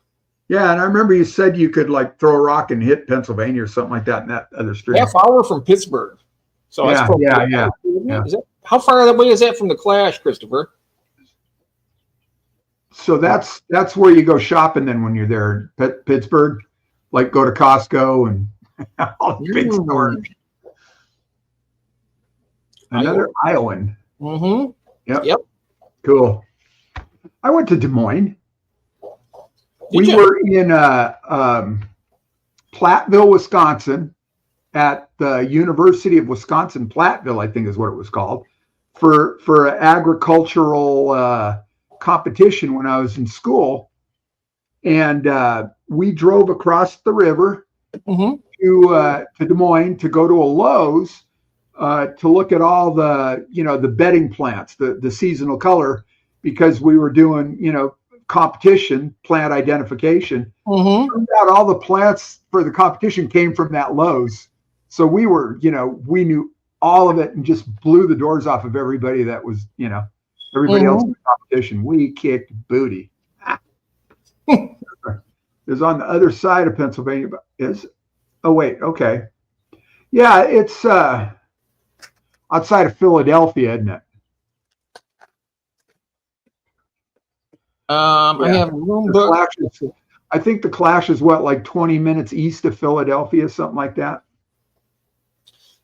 Oh, I had transportation back and forth, but I need to work on the room, and you got to eat. Yeah. It's just a little bit out of my budget. A little bit out of my budget.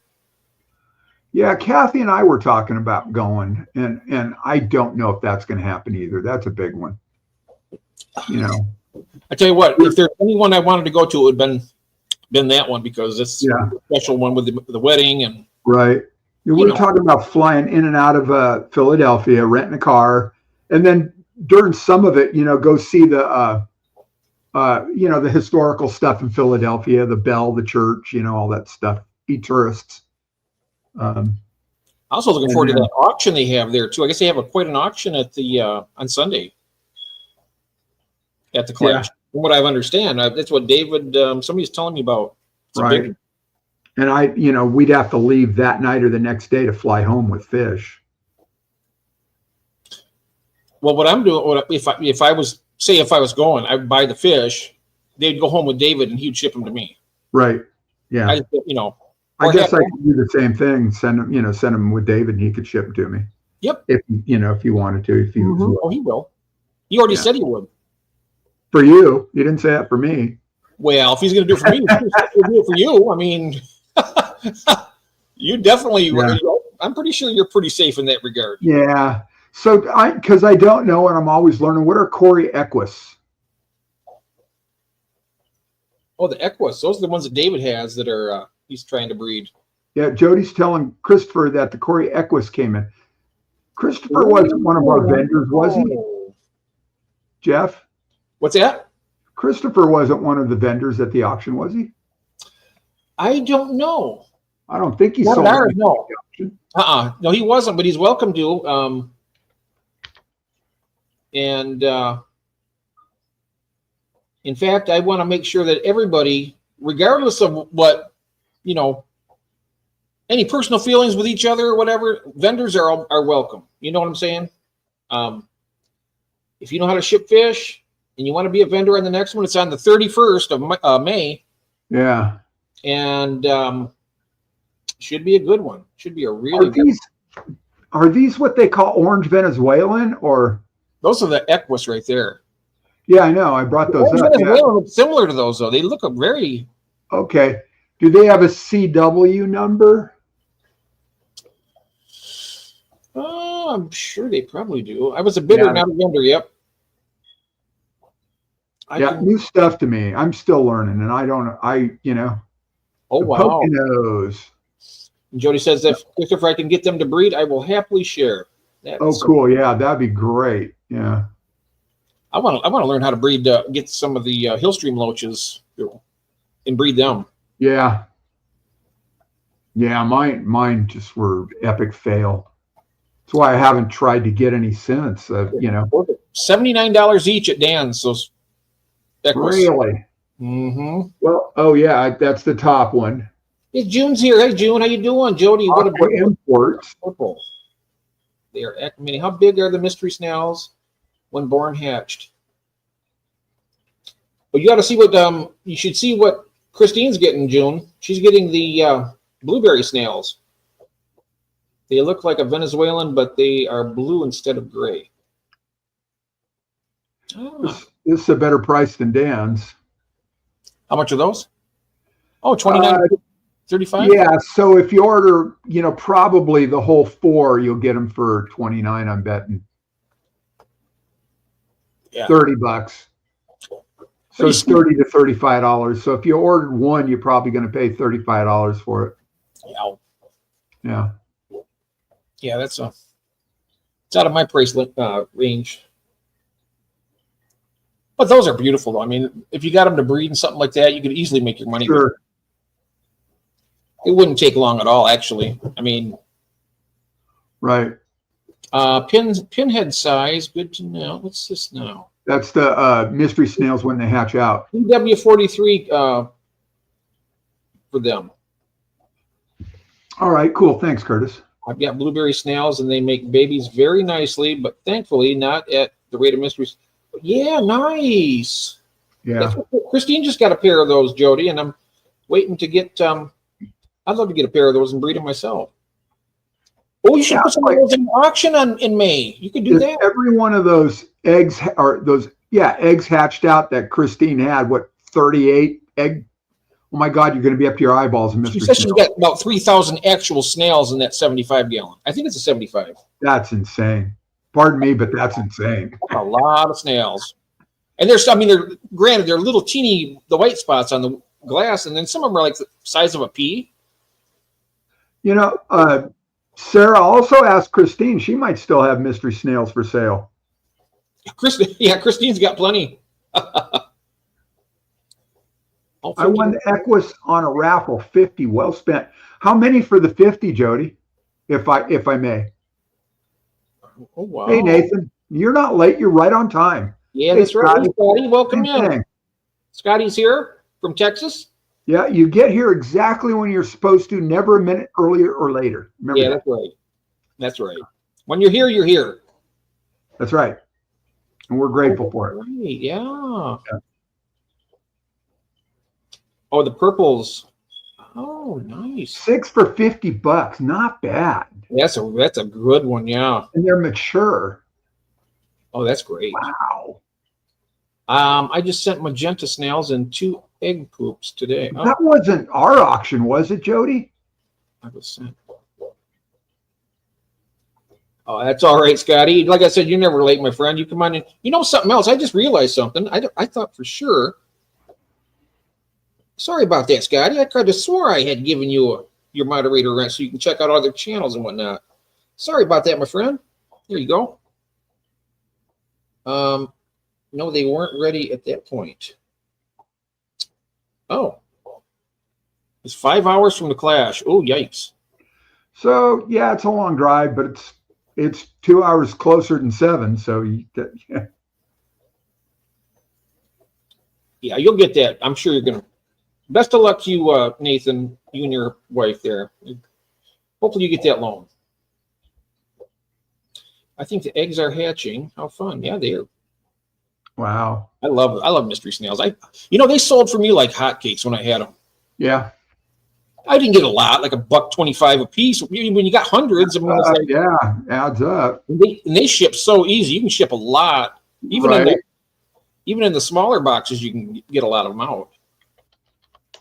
In fact, you know what? That might be my niche right there. I think I hate catching fish. I absolutely hate it.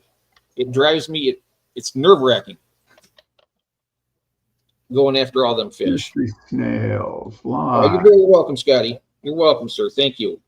Here, 20 mystery snails for $45. 10 plus 2 for $38. 27.25 for 3. Oh God, those are garden snails. Those are the ones I used to throw out in the street. Oh. That's the European brown garden snail. Pet snails my ass. Oh, pardon my French. Oh yeah. They have those like baby mystery snails, $3 a piece. Have you seen the giant African land snails? Or like, yeah, it's a snail. They're huge. Here's an assorted 5-pack for $12. You know, almost 9 shipping.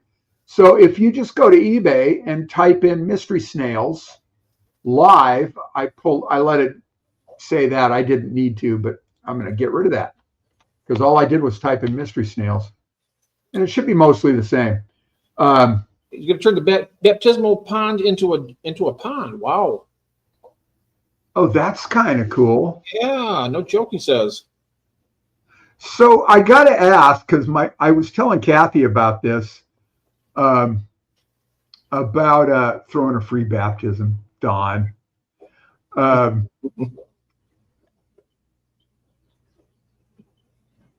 My brain just, I was telling Kathy about it. She goes, ooh, that's kind of creepy at church. And I go, it's probably been, what do they call it? De-deified or whatever. It's like, it's not, you know. Unsanctified. They unblessed it or whatever they do. So is it unsanctified? Is that what it is? Or yeah, unsanctified, desanctified, de-unsanctified. Yeah. Blasphemy? No, it's not blasphemy, is it? No, I don't think so. No, if they're done with it, you know, they move to other digs. Yeah. So maybe it's got, you know, good vibes that are going to, you know, like make your business do really well. You know what? Treat it nice. You know, I was just thinking the exact same thing, Ron, about that it's a church. It might be just perfect. Yeah. We got to come up with something. And if we could find an old church around here, that'll work. But then we'd have to, hey, you know what, Scotty? It was a great pleasure chatting with you too. You are welcome. And did you put in the second dose today? So Sunday we were at Kathy's aunt and uncle in Tustin, California, right? We went there for Easter dinner, lunch, whatever it was. Mm-hmm. And there's, I don't know who she is to Kathy's, I hate using the phrase stepmom. You know, I mean, technically that's what the books say, but we always call her bonus mom. You know, all the stepkids are bonus kids. That's the way I like to look at it, you know, because they are a real bonus in my life. But anyway, so her name's Cookie, not her bonus mom. That's Sandy. So I don't know if Sandy and Cookie are cousins. I think that's what it is. Anyway, Cookie is become invalid, and she was there. And Cookie's daughter was with her. She brought her. Cookie lives in Norco or Corona, not too far from here, like halfway between, you know, the two places. And Cookie's daughter lives in Scottsdale, Arizona. Anyway, she was here visiting, and we were talking. Cookie's got a breakup house, and Cookie's late husband was a collector and all kinds of stuff. And she said, I want you to come and take it all. And it's like stereo equipment, trains, LPs, just all kinds of stuff. But yeah, I like that too. You know? It is nice, yeah. Yeah. And because she really is a bonus too. I mean, I love her to death. So we got to figure out what we're going to do with all this stuff. If it goes in the garage, Kathy's car doesn't. So we're thinking a storage unit. And I was thinking church, or, you know, find a church. I'm thinking, Kathy goes, what are we going to do? Well, the first thing that comes to my mind is buy a storage unit. Don't rent one. Right. And then all the other rented ones pay for our free ones. You know, always thinking it's like, what was that show or that movie? Henry Winkler and Michael Keaton, Night Shift. I think it was Night Shift. And what was it? Michael Keaton's line is feed the mayonnaise to the tuna fish, you know, always thinking. So that's me. Yeah. Mister's trying to talk Zini into coming to this side of the pond. Oh, is he in the UK? Yeah, I believe so. Oh, cool. Yeah. Wait, fine. What color mystery snail? Yeah, you'll get wet in between, but once you get here, you can dry off. Yeah, I know what I just need to get some different genders in that tank. I'm wondering if because it's a dirted tank, if that's throwing them off. I don't know. I don't know why. Because they've always bred like gangbusters for me, just like they're doing for Christine, but not these guys.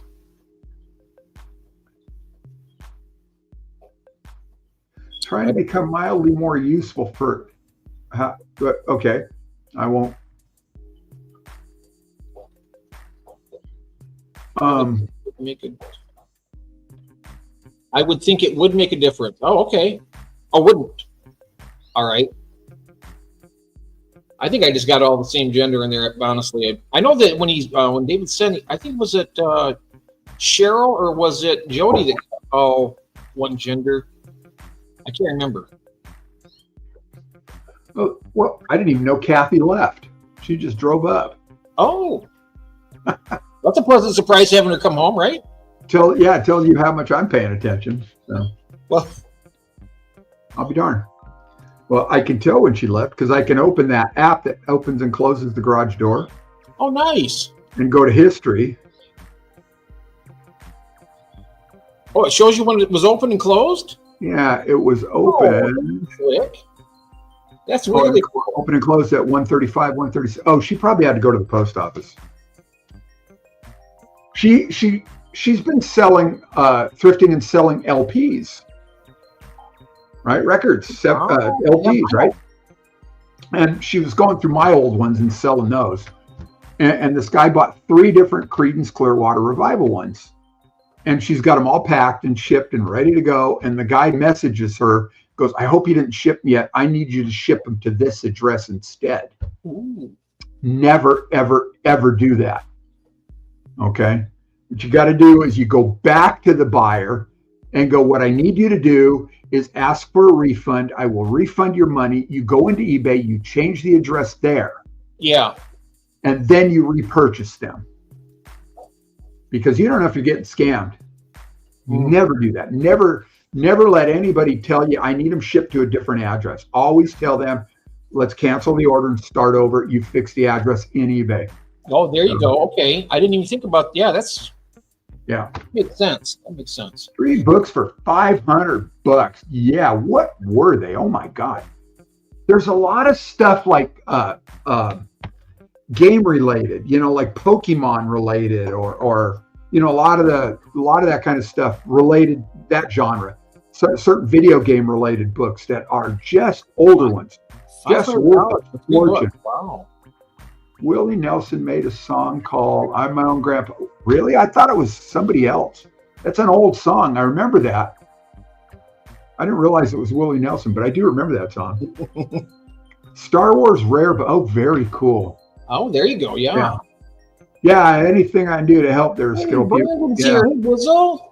How you doing, Brandon? Yeah. Hey, how you been? I haven't seen your name come up. Long time no see. How are you? How's everything going? Yeah. So good to see you. I watch a lot of videos on eBay selling and potential scammers and stuff like that. Unfortunately, the amount of scammers out there, there's one guy I watch called Justin Resells, and he's saying he's been doing it for a long time. And he was saying, and he's got free returns on everything. And he was saying, with all the videos, it's been like about 3% bogus returns. So, yeah, I've got a library filled with books too, and none like that. I do have a first printing of Gone with the Wind, though.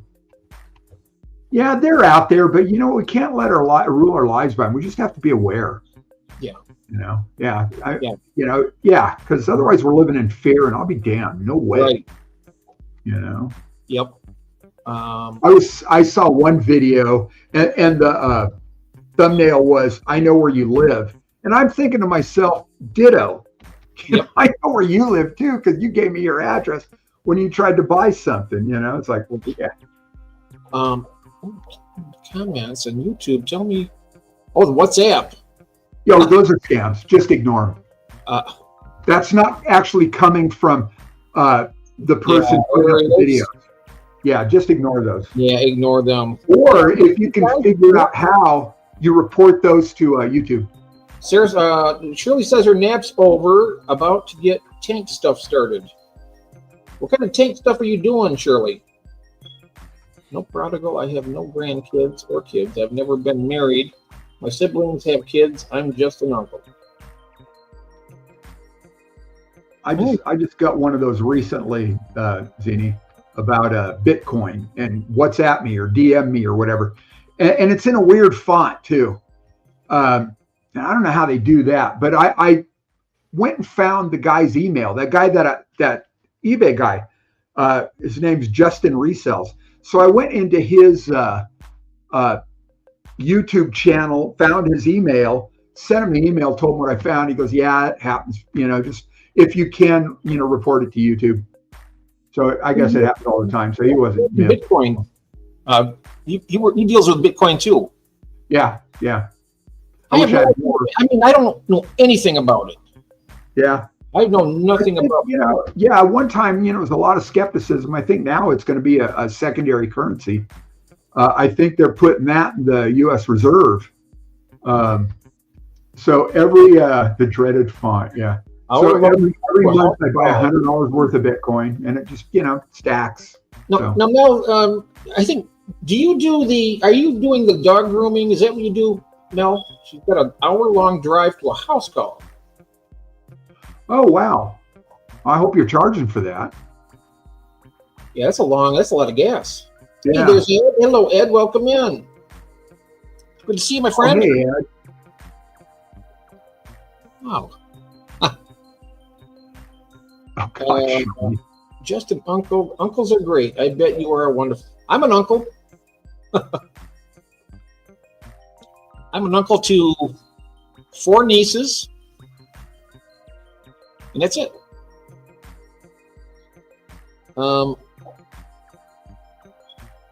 Who's the uncle other than you? I'm not. I need to get I'm a bonus grandpa to like 7 grandkids. Yay. Wow. I tell you what, that's really, yeah, that's good. Yeah. I would have, I'd like to have some kids and grandkids, Yeah, I just kind of got lucky. You got very lucky.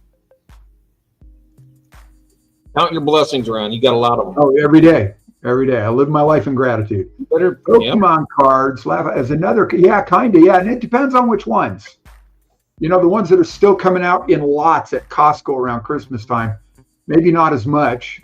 And then I was watching another video, and this guy went to a yard sale, and this guy had them graded. So whoever does the grading, and they're in the vinyl boxes or those hard plastic boxes, and they're graded 10, a couple of these.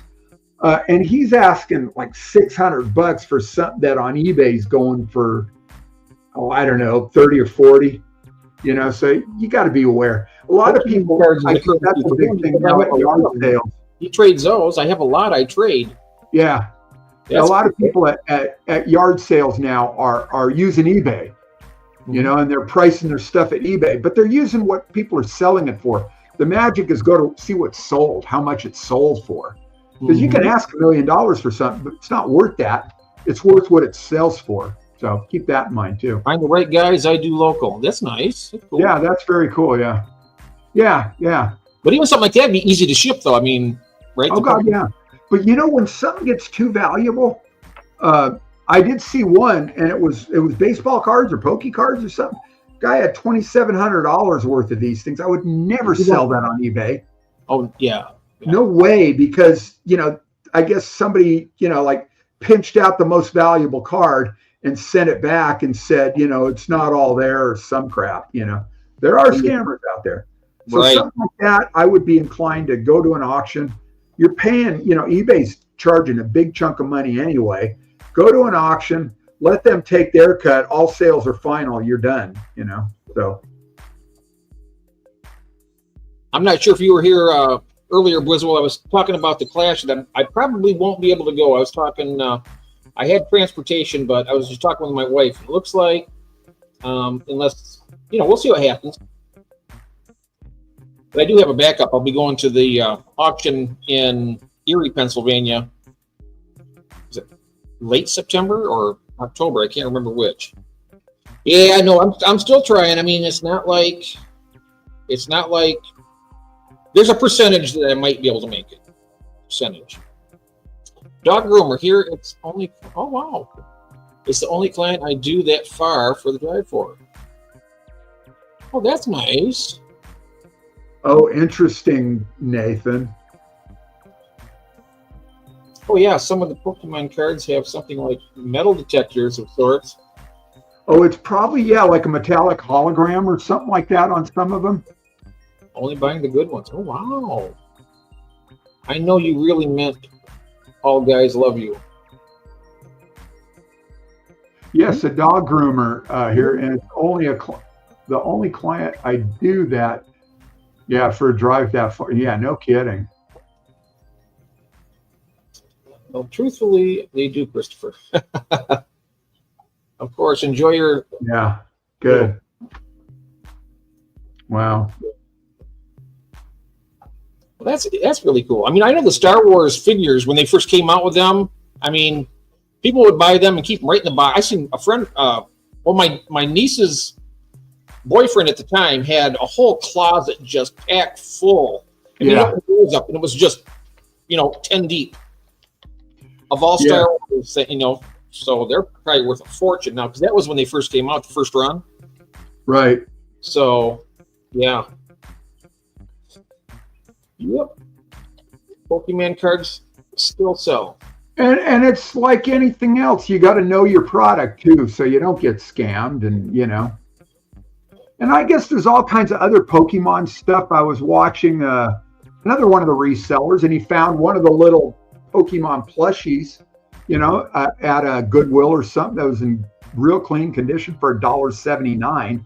And he grabbed that, and that'll resell, and he found like a little Pokemon bank or whatever, and a little metal box that's, like a little Pokemon vault for your cards. And there's all kinds of stuff out there. That's a hot commodity. That's a hot market, no doubt about it. This guy right here is an entrepreneur through and through. I tell you, I admire the hell out of you, Ron. You can you've got so many ideas. No, seriously, you have so many ideas. I mean, you look at that shirt you sold here a while back. You went and bought a shirt at was it Goodwill or something like that, or a second-hand place, and you sold it to that guy, right? I mean, he ordered it. Oh, a couple of that. That's Southwest. To put that on there to sell it. Huh? I wouldn't even have thought to put it on there for selling. I thought you was going to get it to wear it, but oh God, no. Okay. Half the stuff I buy I wouldn't wear. The other half wouldn't fit me. So whatever I buy to sell. Yeah. I need the XL myself. Yep. Yeah.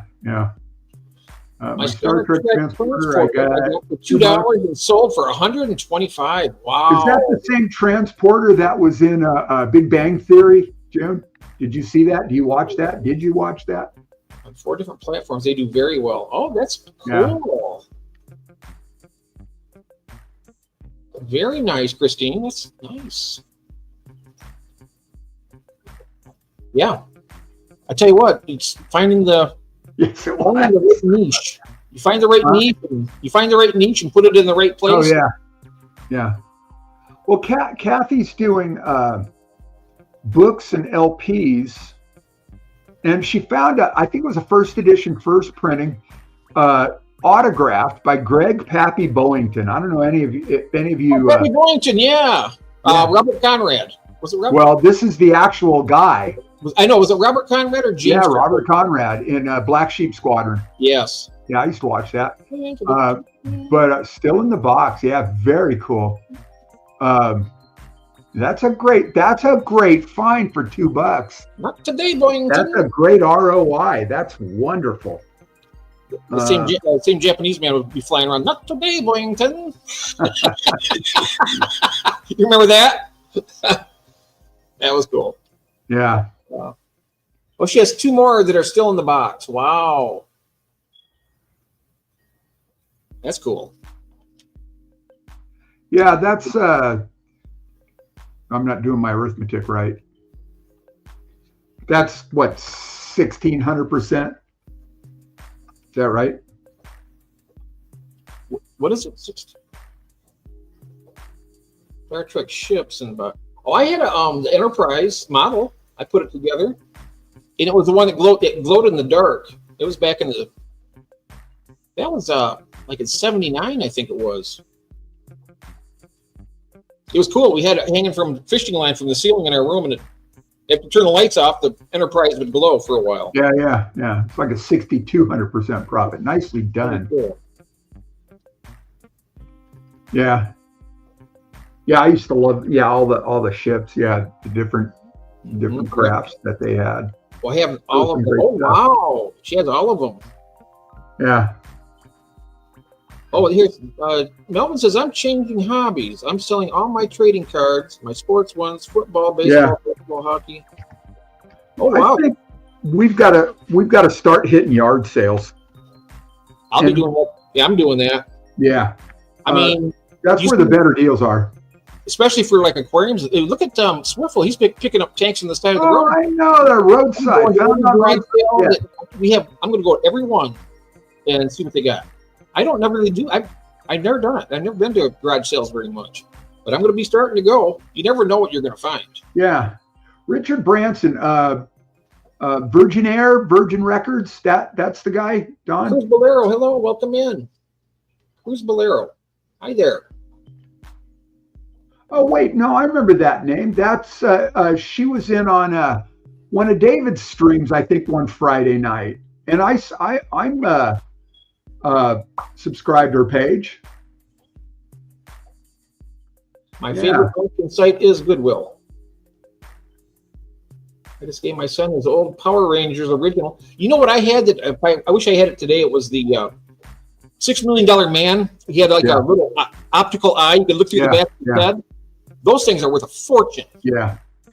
I had, man, I wish I would have kept that. You know, one thing, what is it? The Funko Pops. I'd seen something. Hey, you're still here, Michael. I'd seen something. Yeah, Virgin Atlantic. There we go. Yeah. I'd seen something about the Funko Pops that you can buy a box, a protective box that the boxes of the Funko Pops go in, because the Funko Pop, the value in those is the box itself. They have to be perfect. No creases, no dents, no banged up corners. You know, so you buy these protective boxes to cover them. And they're hard. A lot of them aren't worth the powder they're printed on, or the ink they're printed right? Yeah. But yeah, we're having a ball with it. I love going thrifting now. I just got hooked on that. You know, I found a Pendleton again the other day. I bought one and it had a look because they're 100% wool. And watching this one guy, eBay store. Yeah. This one guy said anything wool. And this one had a little, because it's wool, a little hole in the sleeve, moths. And I sold it for $70, you know, plus shipping. No qualms about it. And I got a review perfect, you know, as stated, blah, blah, blah. I saw another one a couple of days ago, and they're like 5 or 6 holes in the back of the shirt. Oh, and Stretch Armstrong too. Yeah. I just let it go. I thought, you know, I could probably sell it for $30. Stretch Armstrong is worth a lot too. If it's still there, the next time I go back, I'm going to buy it and sell it for less. He has a Stretch Armstrong still in the box. Yeah. That's going to be worth some money right there. Maybe. I had both of those. They were out of the box. We played with them when we were little. Yeah. So there are some things that hold their value. You know, good quality Pendletons for surfers and for lowriders.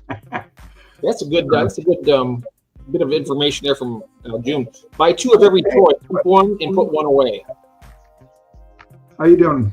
Welcome in. Yep, Cruz Bolero. Fellow magnificent beard capper. Hey, Jim. Hey there, Don.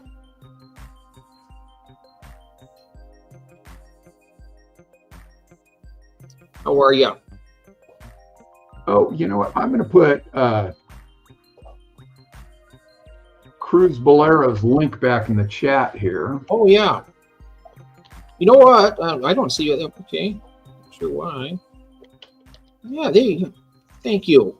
My mother has one of the first Barbies that ever came out. Oh, wow. Control V. There we are. There's Cruz Bolero's link.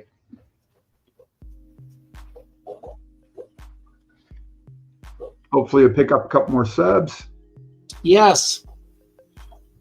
Right now, she's sitting at 404. Yep. Let's get those sub count up for this young lady so she can. Yeah, that's good. It's nice. It's nice to help. You know, it's free, and it's always a nice thing to do for people. Well, you know, I'm grateful to be able to help people. So exactly. A lot of people have helped me. So. Yep.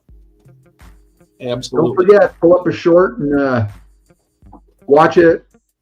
You know, let it run if you have to. Yeah, my pleasure.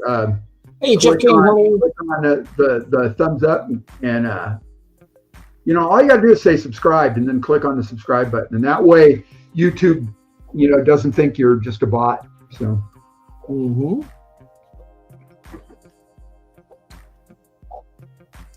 Yeah. Well, I guess. Yeah.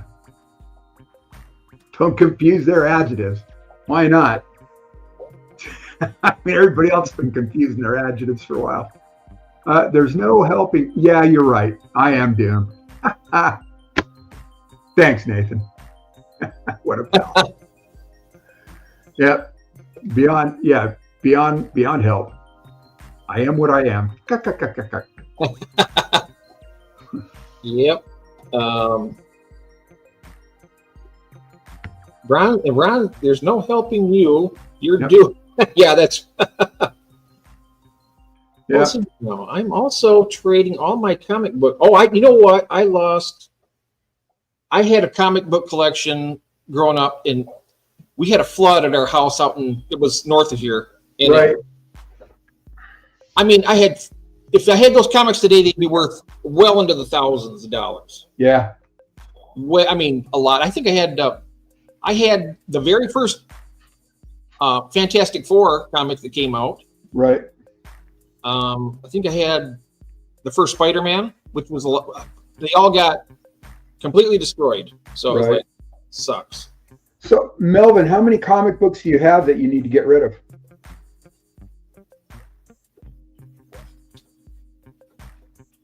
Yeah, how many you got, Melvin?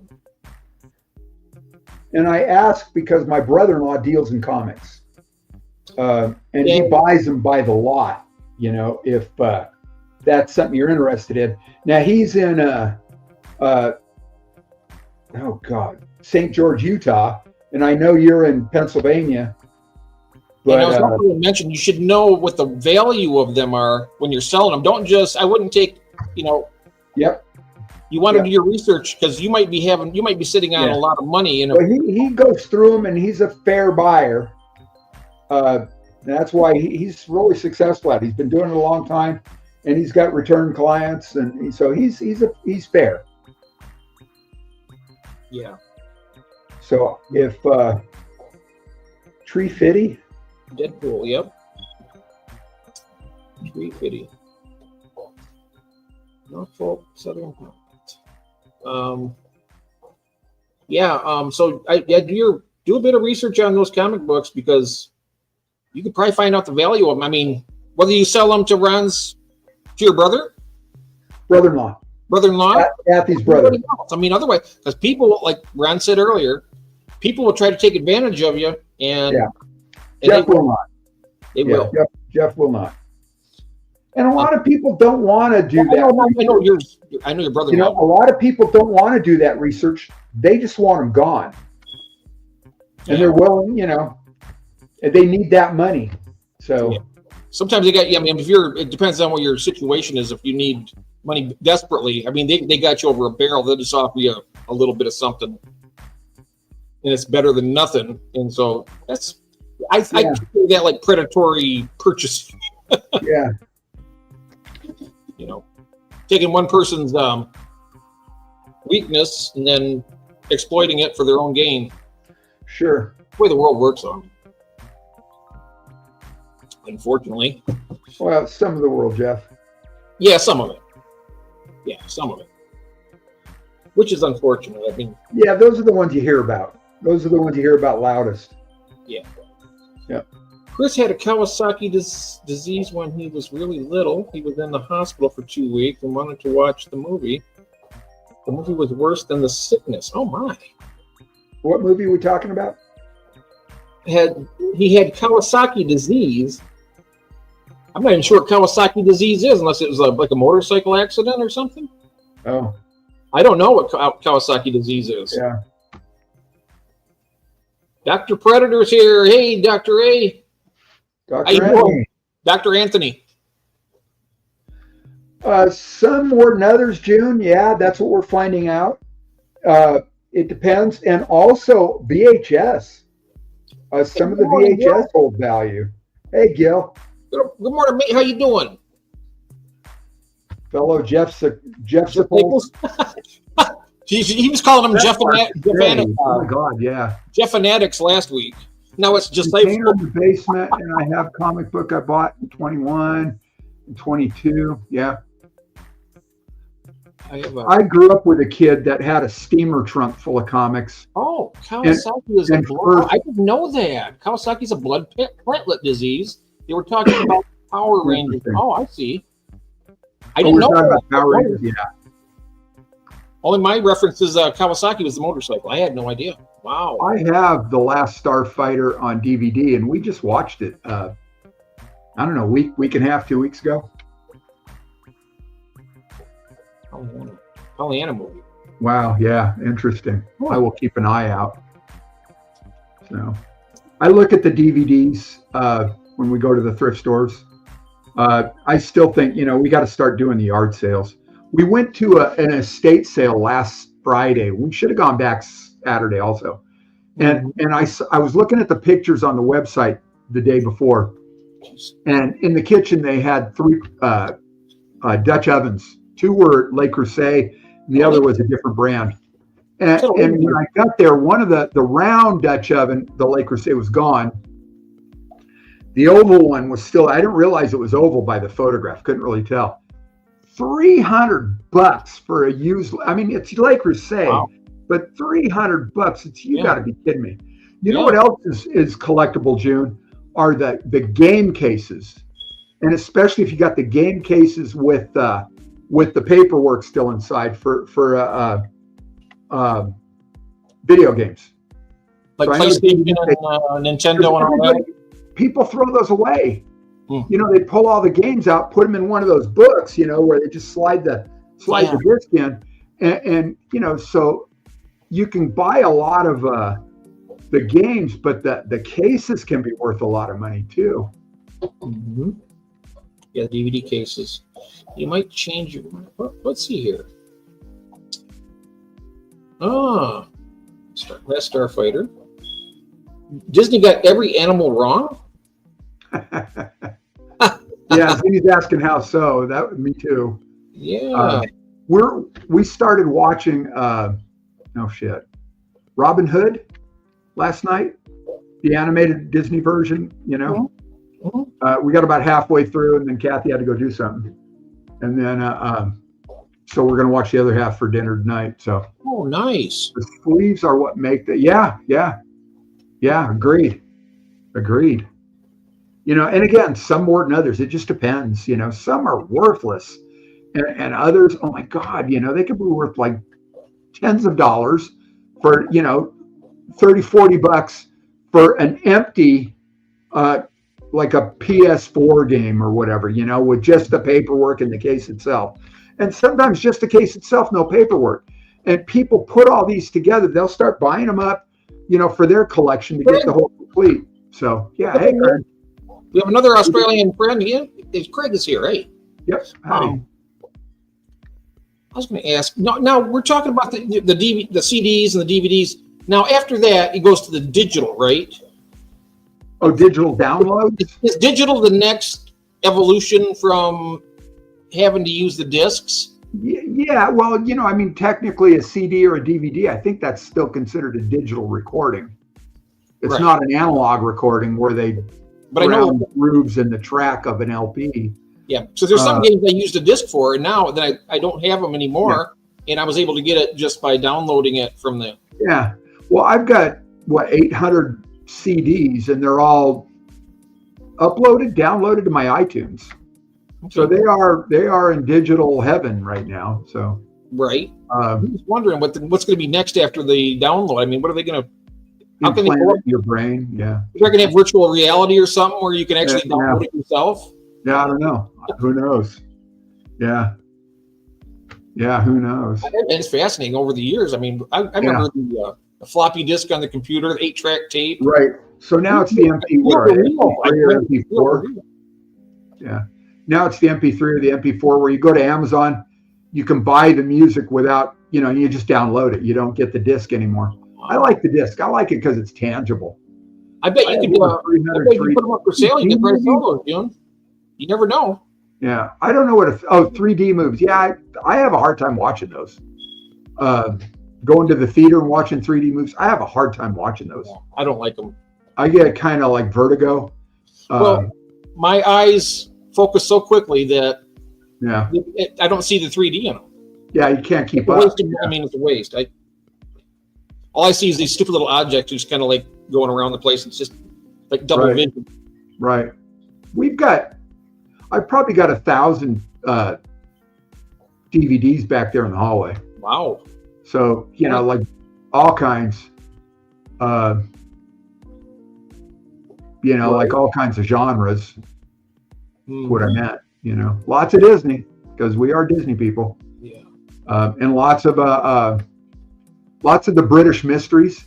So I got those, I bought them from the UK. So I got their region 2 or whatever it's called. So I got a region free DVD player so we can play them. So fun.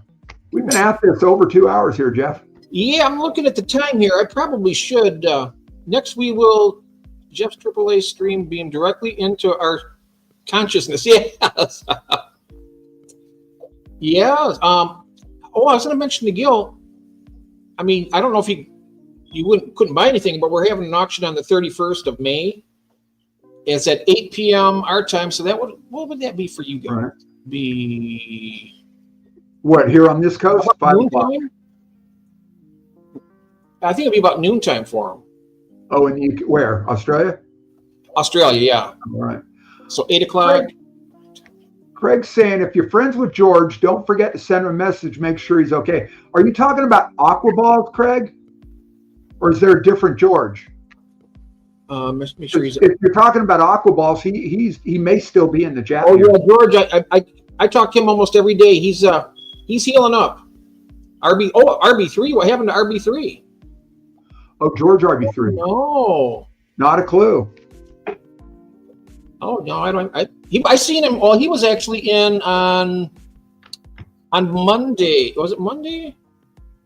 Sunday night with me and David.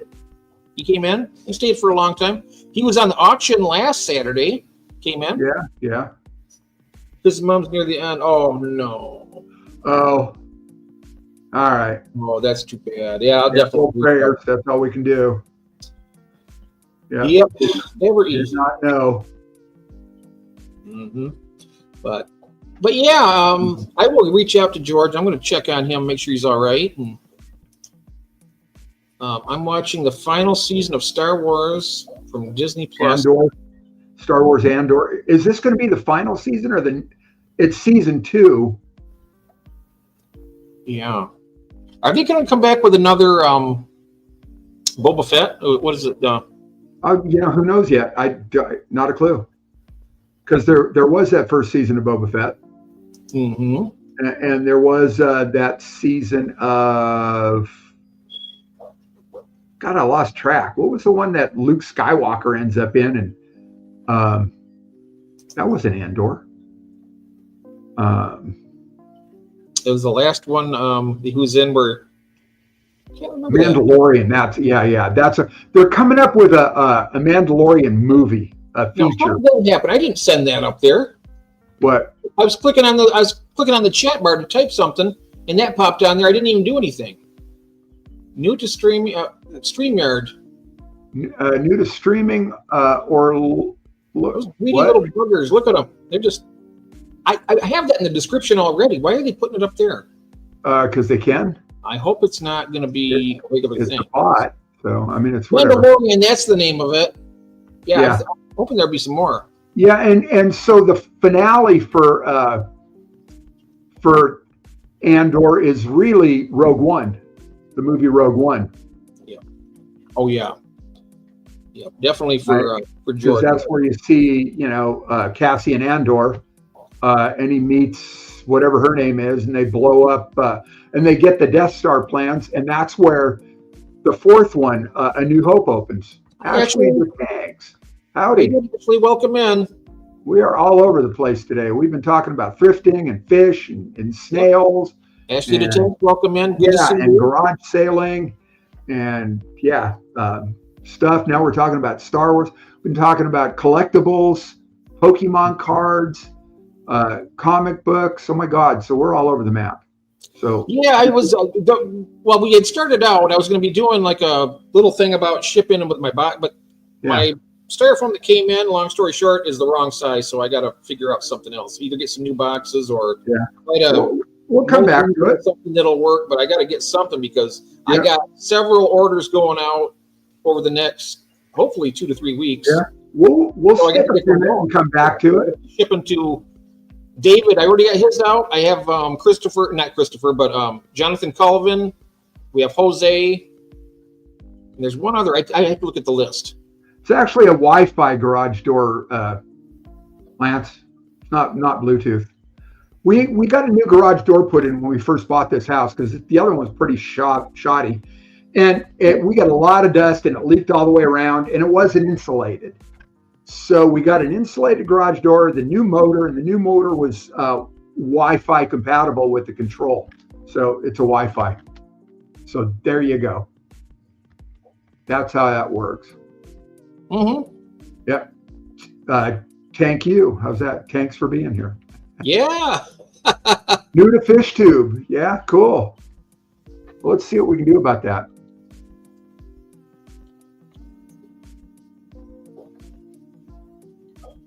And 36 subscribers. Let's see what we can do about that. Yeah, I'm one of them. I'm one of those 36. How do we spell that? Ashley the Tanks. Ashley the Tanks. Did you drop the link already? I am in the process. Let's see if I can get this time. There it is. Did I win? I got you. No, I beat you. No, you didn't. I got you. Sure nope. Did. You did not. Look. Mine's above yours in the stream. Is it really? It's yeah.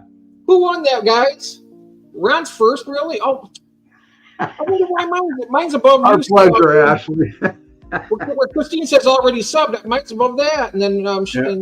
I'm already subbed, so yeah, it's so 36, 38. My side. Get those videos up. Yeah, start. Oh, you got lots of shorts. Yep, keep it coming. I'm not sure. I was one of those 36. I'm not sure where it was. I usually remember those things, but not this time. So yeah, and what I like to tell people, it's a process, not an event. You got to build the subs. Unless you go out and buy them, we won't get into that. Yeah, no. No, we won't get into that. Okay. They ever made all the 80s. Yeah, I know a lot of the 80s stuff is not worth, and apparently G.I. Joe's, the small ones, the 3 or 3.5 inch, they can be worth a lot of dough. The bigger ones, not as much, from what I understand. Mm-hmm. So why not? Why what not? The boxes. The shipping, is that what you're asking about? The panels were too small for the. I ordered the wrong thing, and I could just kick myself. Oh, is that Zini asking why not that, Ron? When you pulled that one up, and I was like, why is he spending? I thought it was because California costs more. I was like, maybe it costs more. Sales tax does. But yeah, prices don't cost more from state to state. Sales tax. Right. Yeah. When I sell stuff on eBay, I'll sell guppy grass, and once in a while. And I log how much they paid in sales tax as well. It's like nothing. There's no sales tax. And I'm thinking, that's not a bad place. Oregon has no sales tax, but they make it up on property tax. And I don't think Oregon also has a personal income tax, but they make it up on property tax. Stuff paper in the gap. You know, I don't know. I mean, might be able to. Jeff already mentioned Stretch Armstrong, Christine, and you're probably right because they stretched apart and eventually failed. So if you can find good ones, good quality, they probably are worth a fortune. Yeah, and Lance is saying just stuff paper in the gap, Jeff. Yeah, I think I'm gonna. I want to get the other boxes that you sent me the link. I'm gonna check that out because especially I mean, I don't want the fish to die, so I want to keep everything. Christopher, what's an aqua clipper? The tight styrofoam, I think it's better. But that's an idea, though. I mean, I'd do that, Lance, if I had to. What's an aqua clipper, Christopher? I'm buying a box of alder cones, the black alder cones. They're smaller than the other ones, the white alder, from Germany also. And yeah, it's just the tariffs are insignificant for stuff like that. Yep. I'm looking at your blueberry snails again, Christine, on Messenger. Wow. I gotta get some of them. Very cool. Well, anyway, let's see what the time is. We're almost at 6 o'clock. Why don't we go ahead, Ron? So what we're going to do is we're going to revisit that shipping thing when we could do it on yours if you want to, Ron, because you got the panels and how you ship stuff. Sure, we can do that. Yeah, that's fine. Either way. If we're able to do that tomorrow, that way, because it's going to be a while on mine before I get everything I need. Yeah. So that Target got Hot Wheels. So Christopher, is that like the one Dan uses, Dan's Fish Room? I saw that one. What's he call it? Karen, and it inflates and seals all in one fell swoop. What is it? It's the machine that puts oxygen in the bag and seals it, and it's called Aqua Clipper, and he's getting it from Germany. Oh wow! Puts metal bands on, does it? Or does it heat seal? Yeah, Craig's asking, does it put metal bands on it? Apparently, the red line Hot Wheels, the ones with a little red line around the wheels, can be worth a whole bunch. I'm going to look into that Aqua Clip. I wonder how much it costs. Can we look it up? Do you have a minute to look that? Aqua Clip.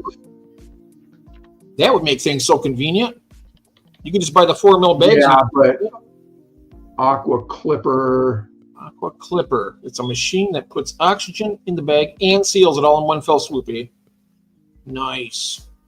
I was watching a video on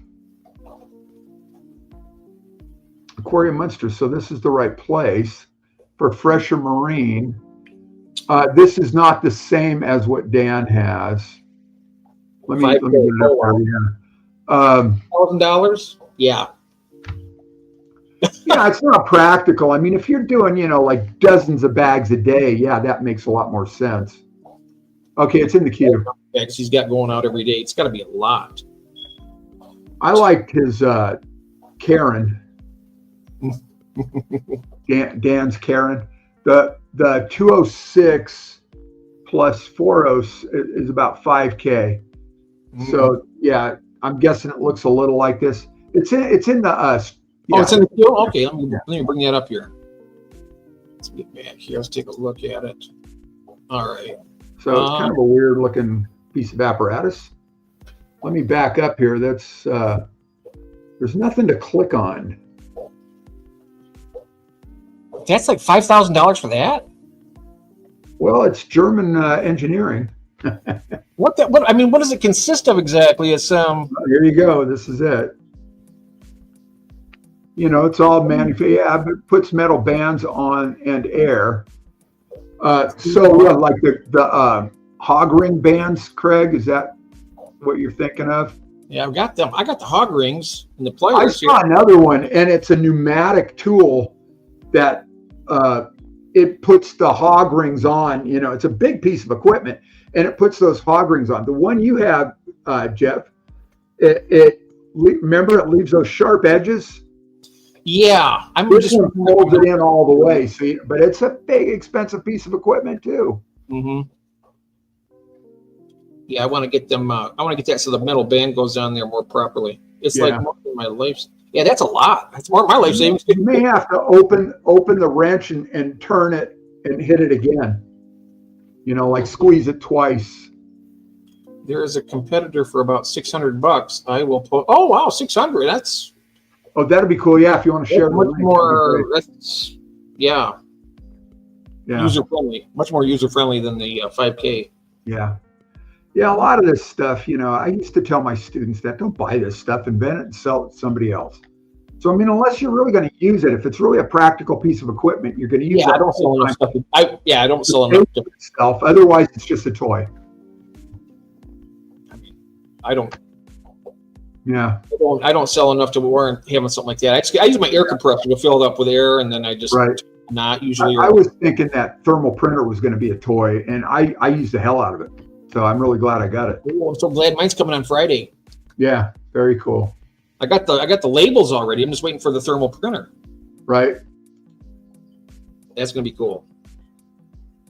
Okay, here we go. Here we go. I'm gonna put this in the queue, Jeff. All righty. I got this on full screen here.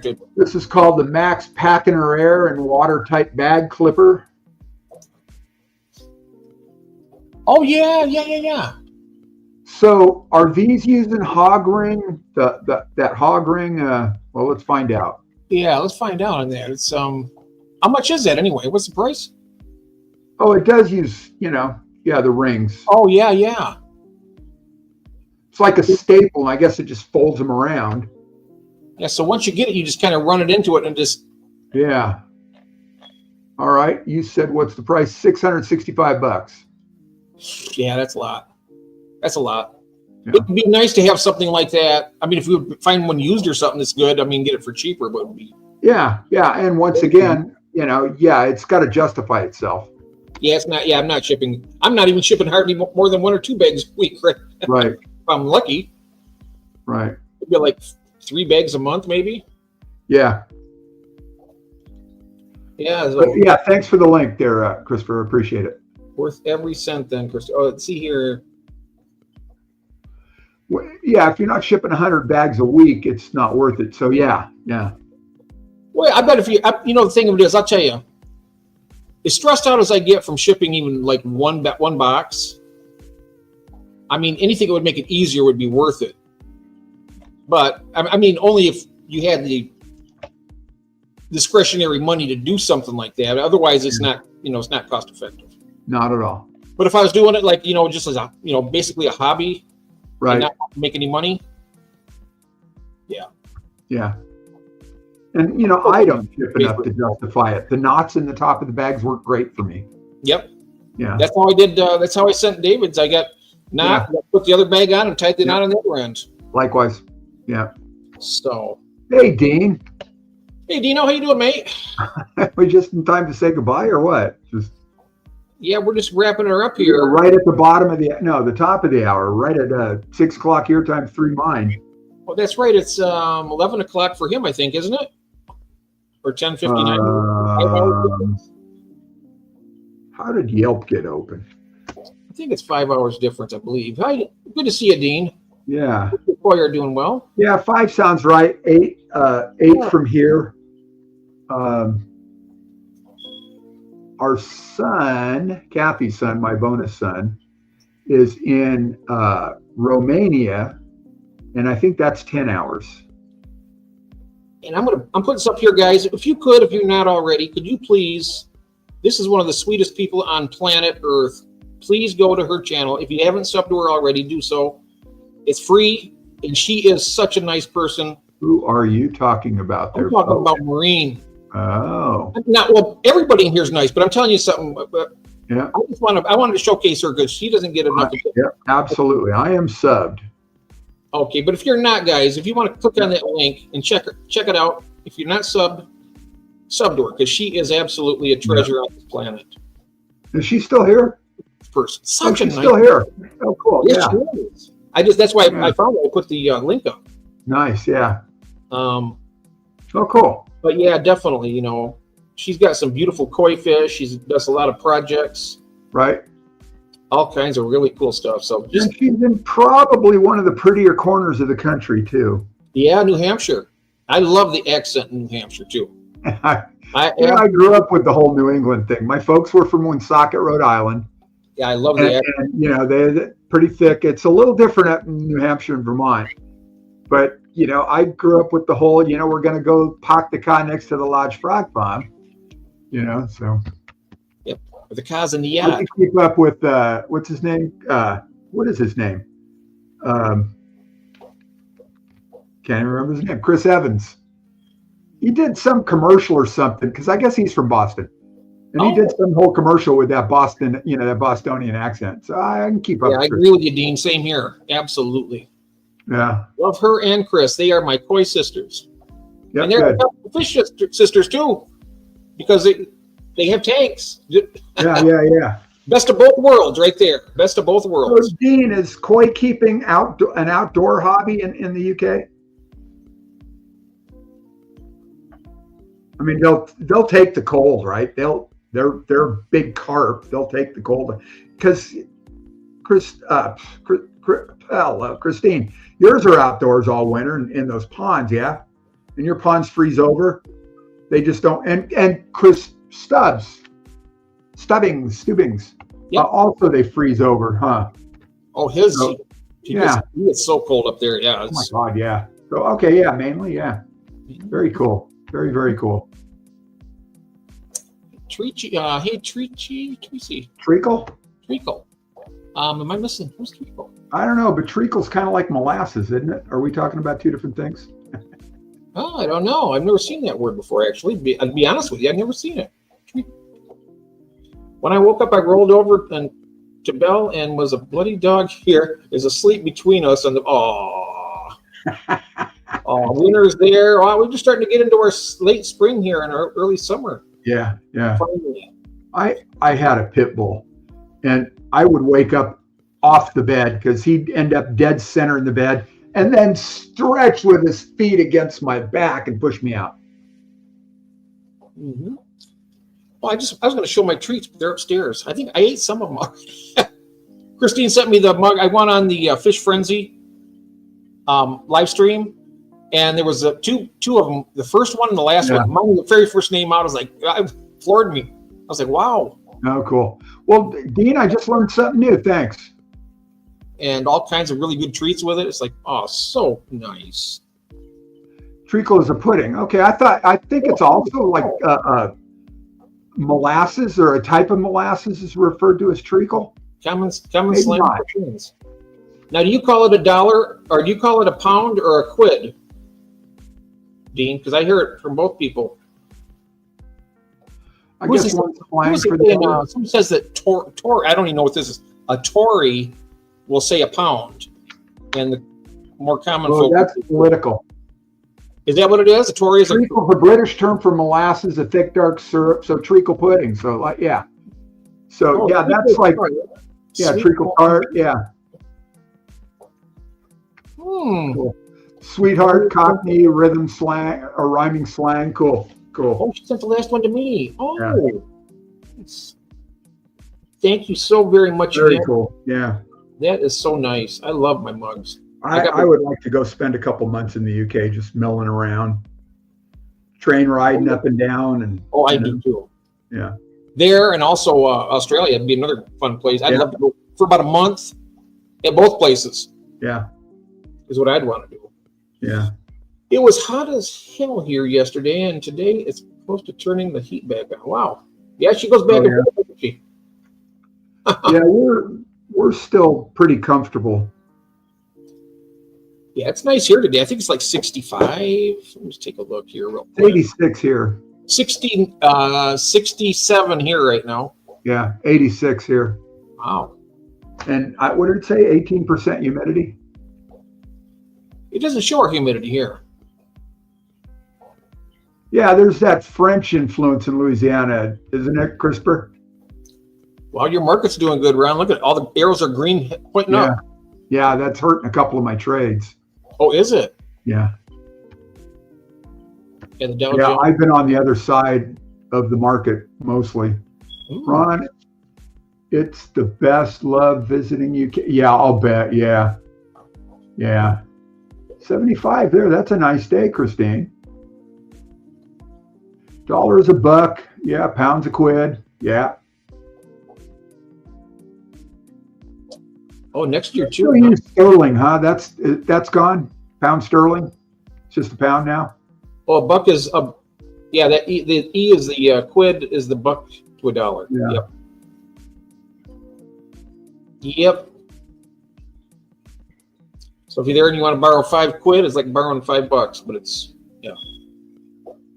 okay. I know that because I had a neighbor almost every other day. Hey, can I borrow $5? Right. I ever got paid back. I was like, I should have stopped after like the first 2 times. So, Christopher, you talking about importing them into like New Orleans airport and go get them and then drive back with them? It's kind of a jaunt, but that certainly could be done. International flights. Oh, it's pound sterling. That's the same. Okay, good. Well, 5 quid is $10. Yeah, about that. Yeah. Oh, okay. Let's see what it is right now. I know that GB shrimp refers to them as pounds. Yeah. Currency. An Australian dollar. $1 Australian dollar right now is 64 cents. How much is the Canadian dollar right now? Hang on. I'm going alphabetically. British pound first. It's pretty close. 1 British pound is $1.33 US. And a Canadian dollar is 72 cents. Oh, really close. Close to so the. If you want to go, on a discount vacation, you go to Canada or Australia with US dollars. Or Mexico. No. No? I don't want to go to Mexico. Right? No, it's just, it's not. No, I know. I don't want, I'd rather go to other places too. 1 peso is a nickel. Wow. Yeah. How much is a dollar in Mexico? How much is that worth? Well, they're pesos or pesos. Peso, 1 peso. What peso? So that's a dollar? 1 peso is worth a nickel US. So you would need how many nickels to? Yeah, that's 50 pesos is a dollar. Wow. 50 pesos. So 50 pesos would be a dollar then, right? Yeah, that's it. Thank you. And to you, my English brother.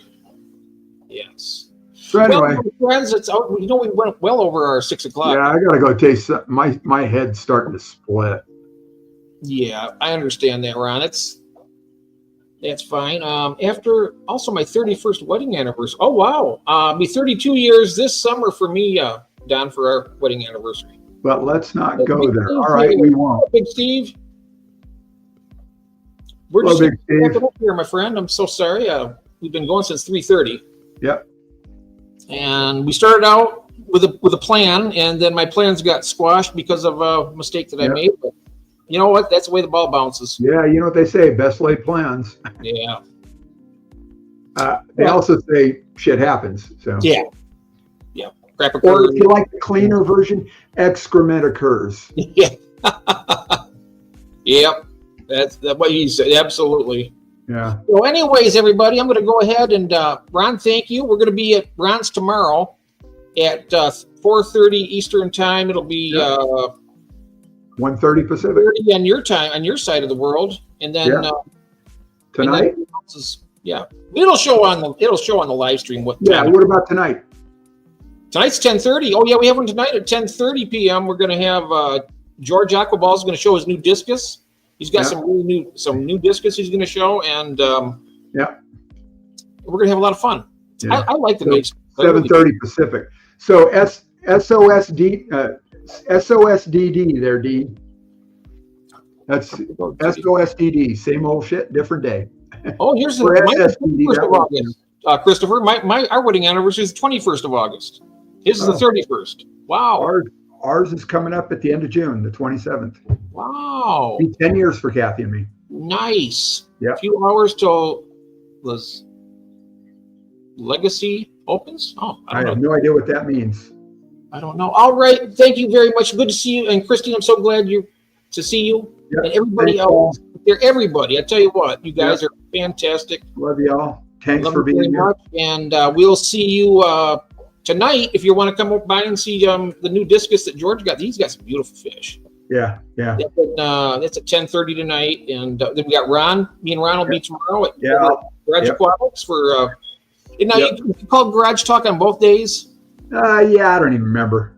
Kinda, probably. It's a good time anyway. So whoever it's called, it's going to be fantastic. Right. How could it not be with this gentleman right here? Well, thank you. Likewise. He's a absolute treasure of a friend, and I can't thank him enough. Likewise.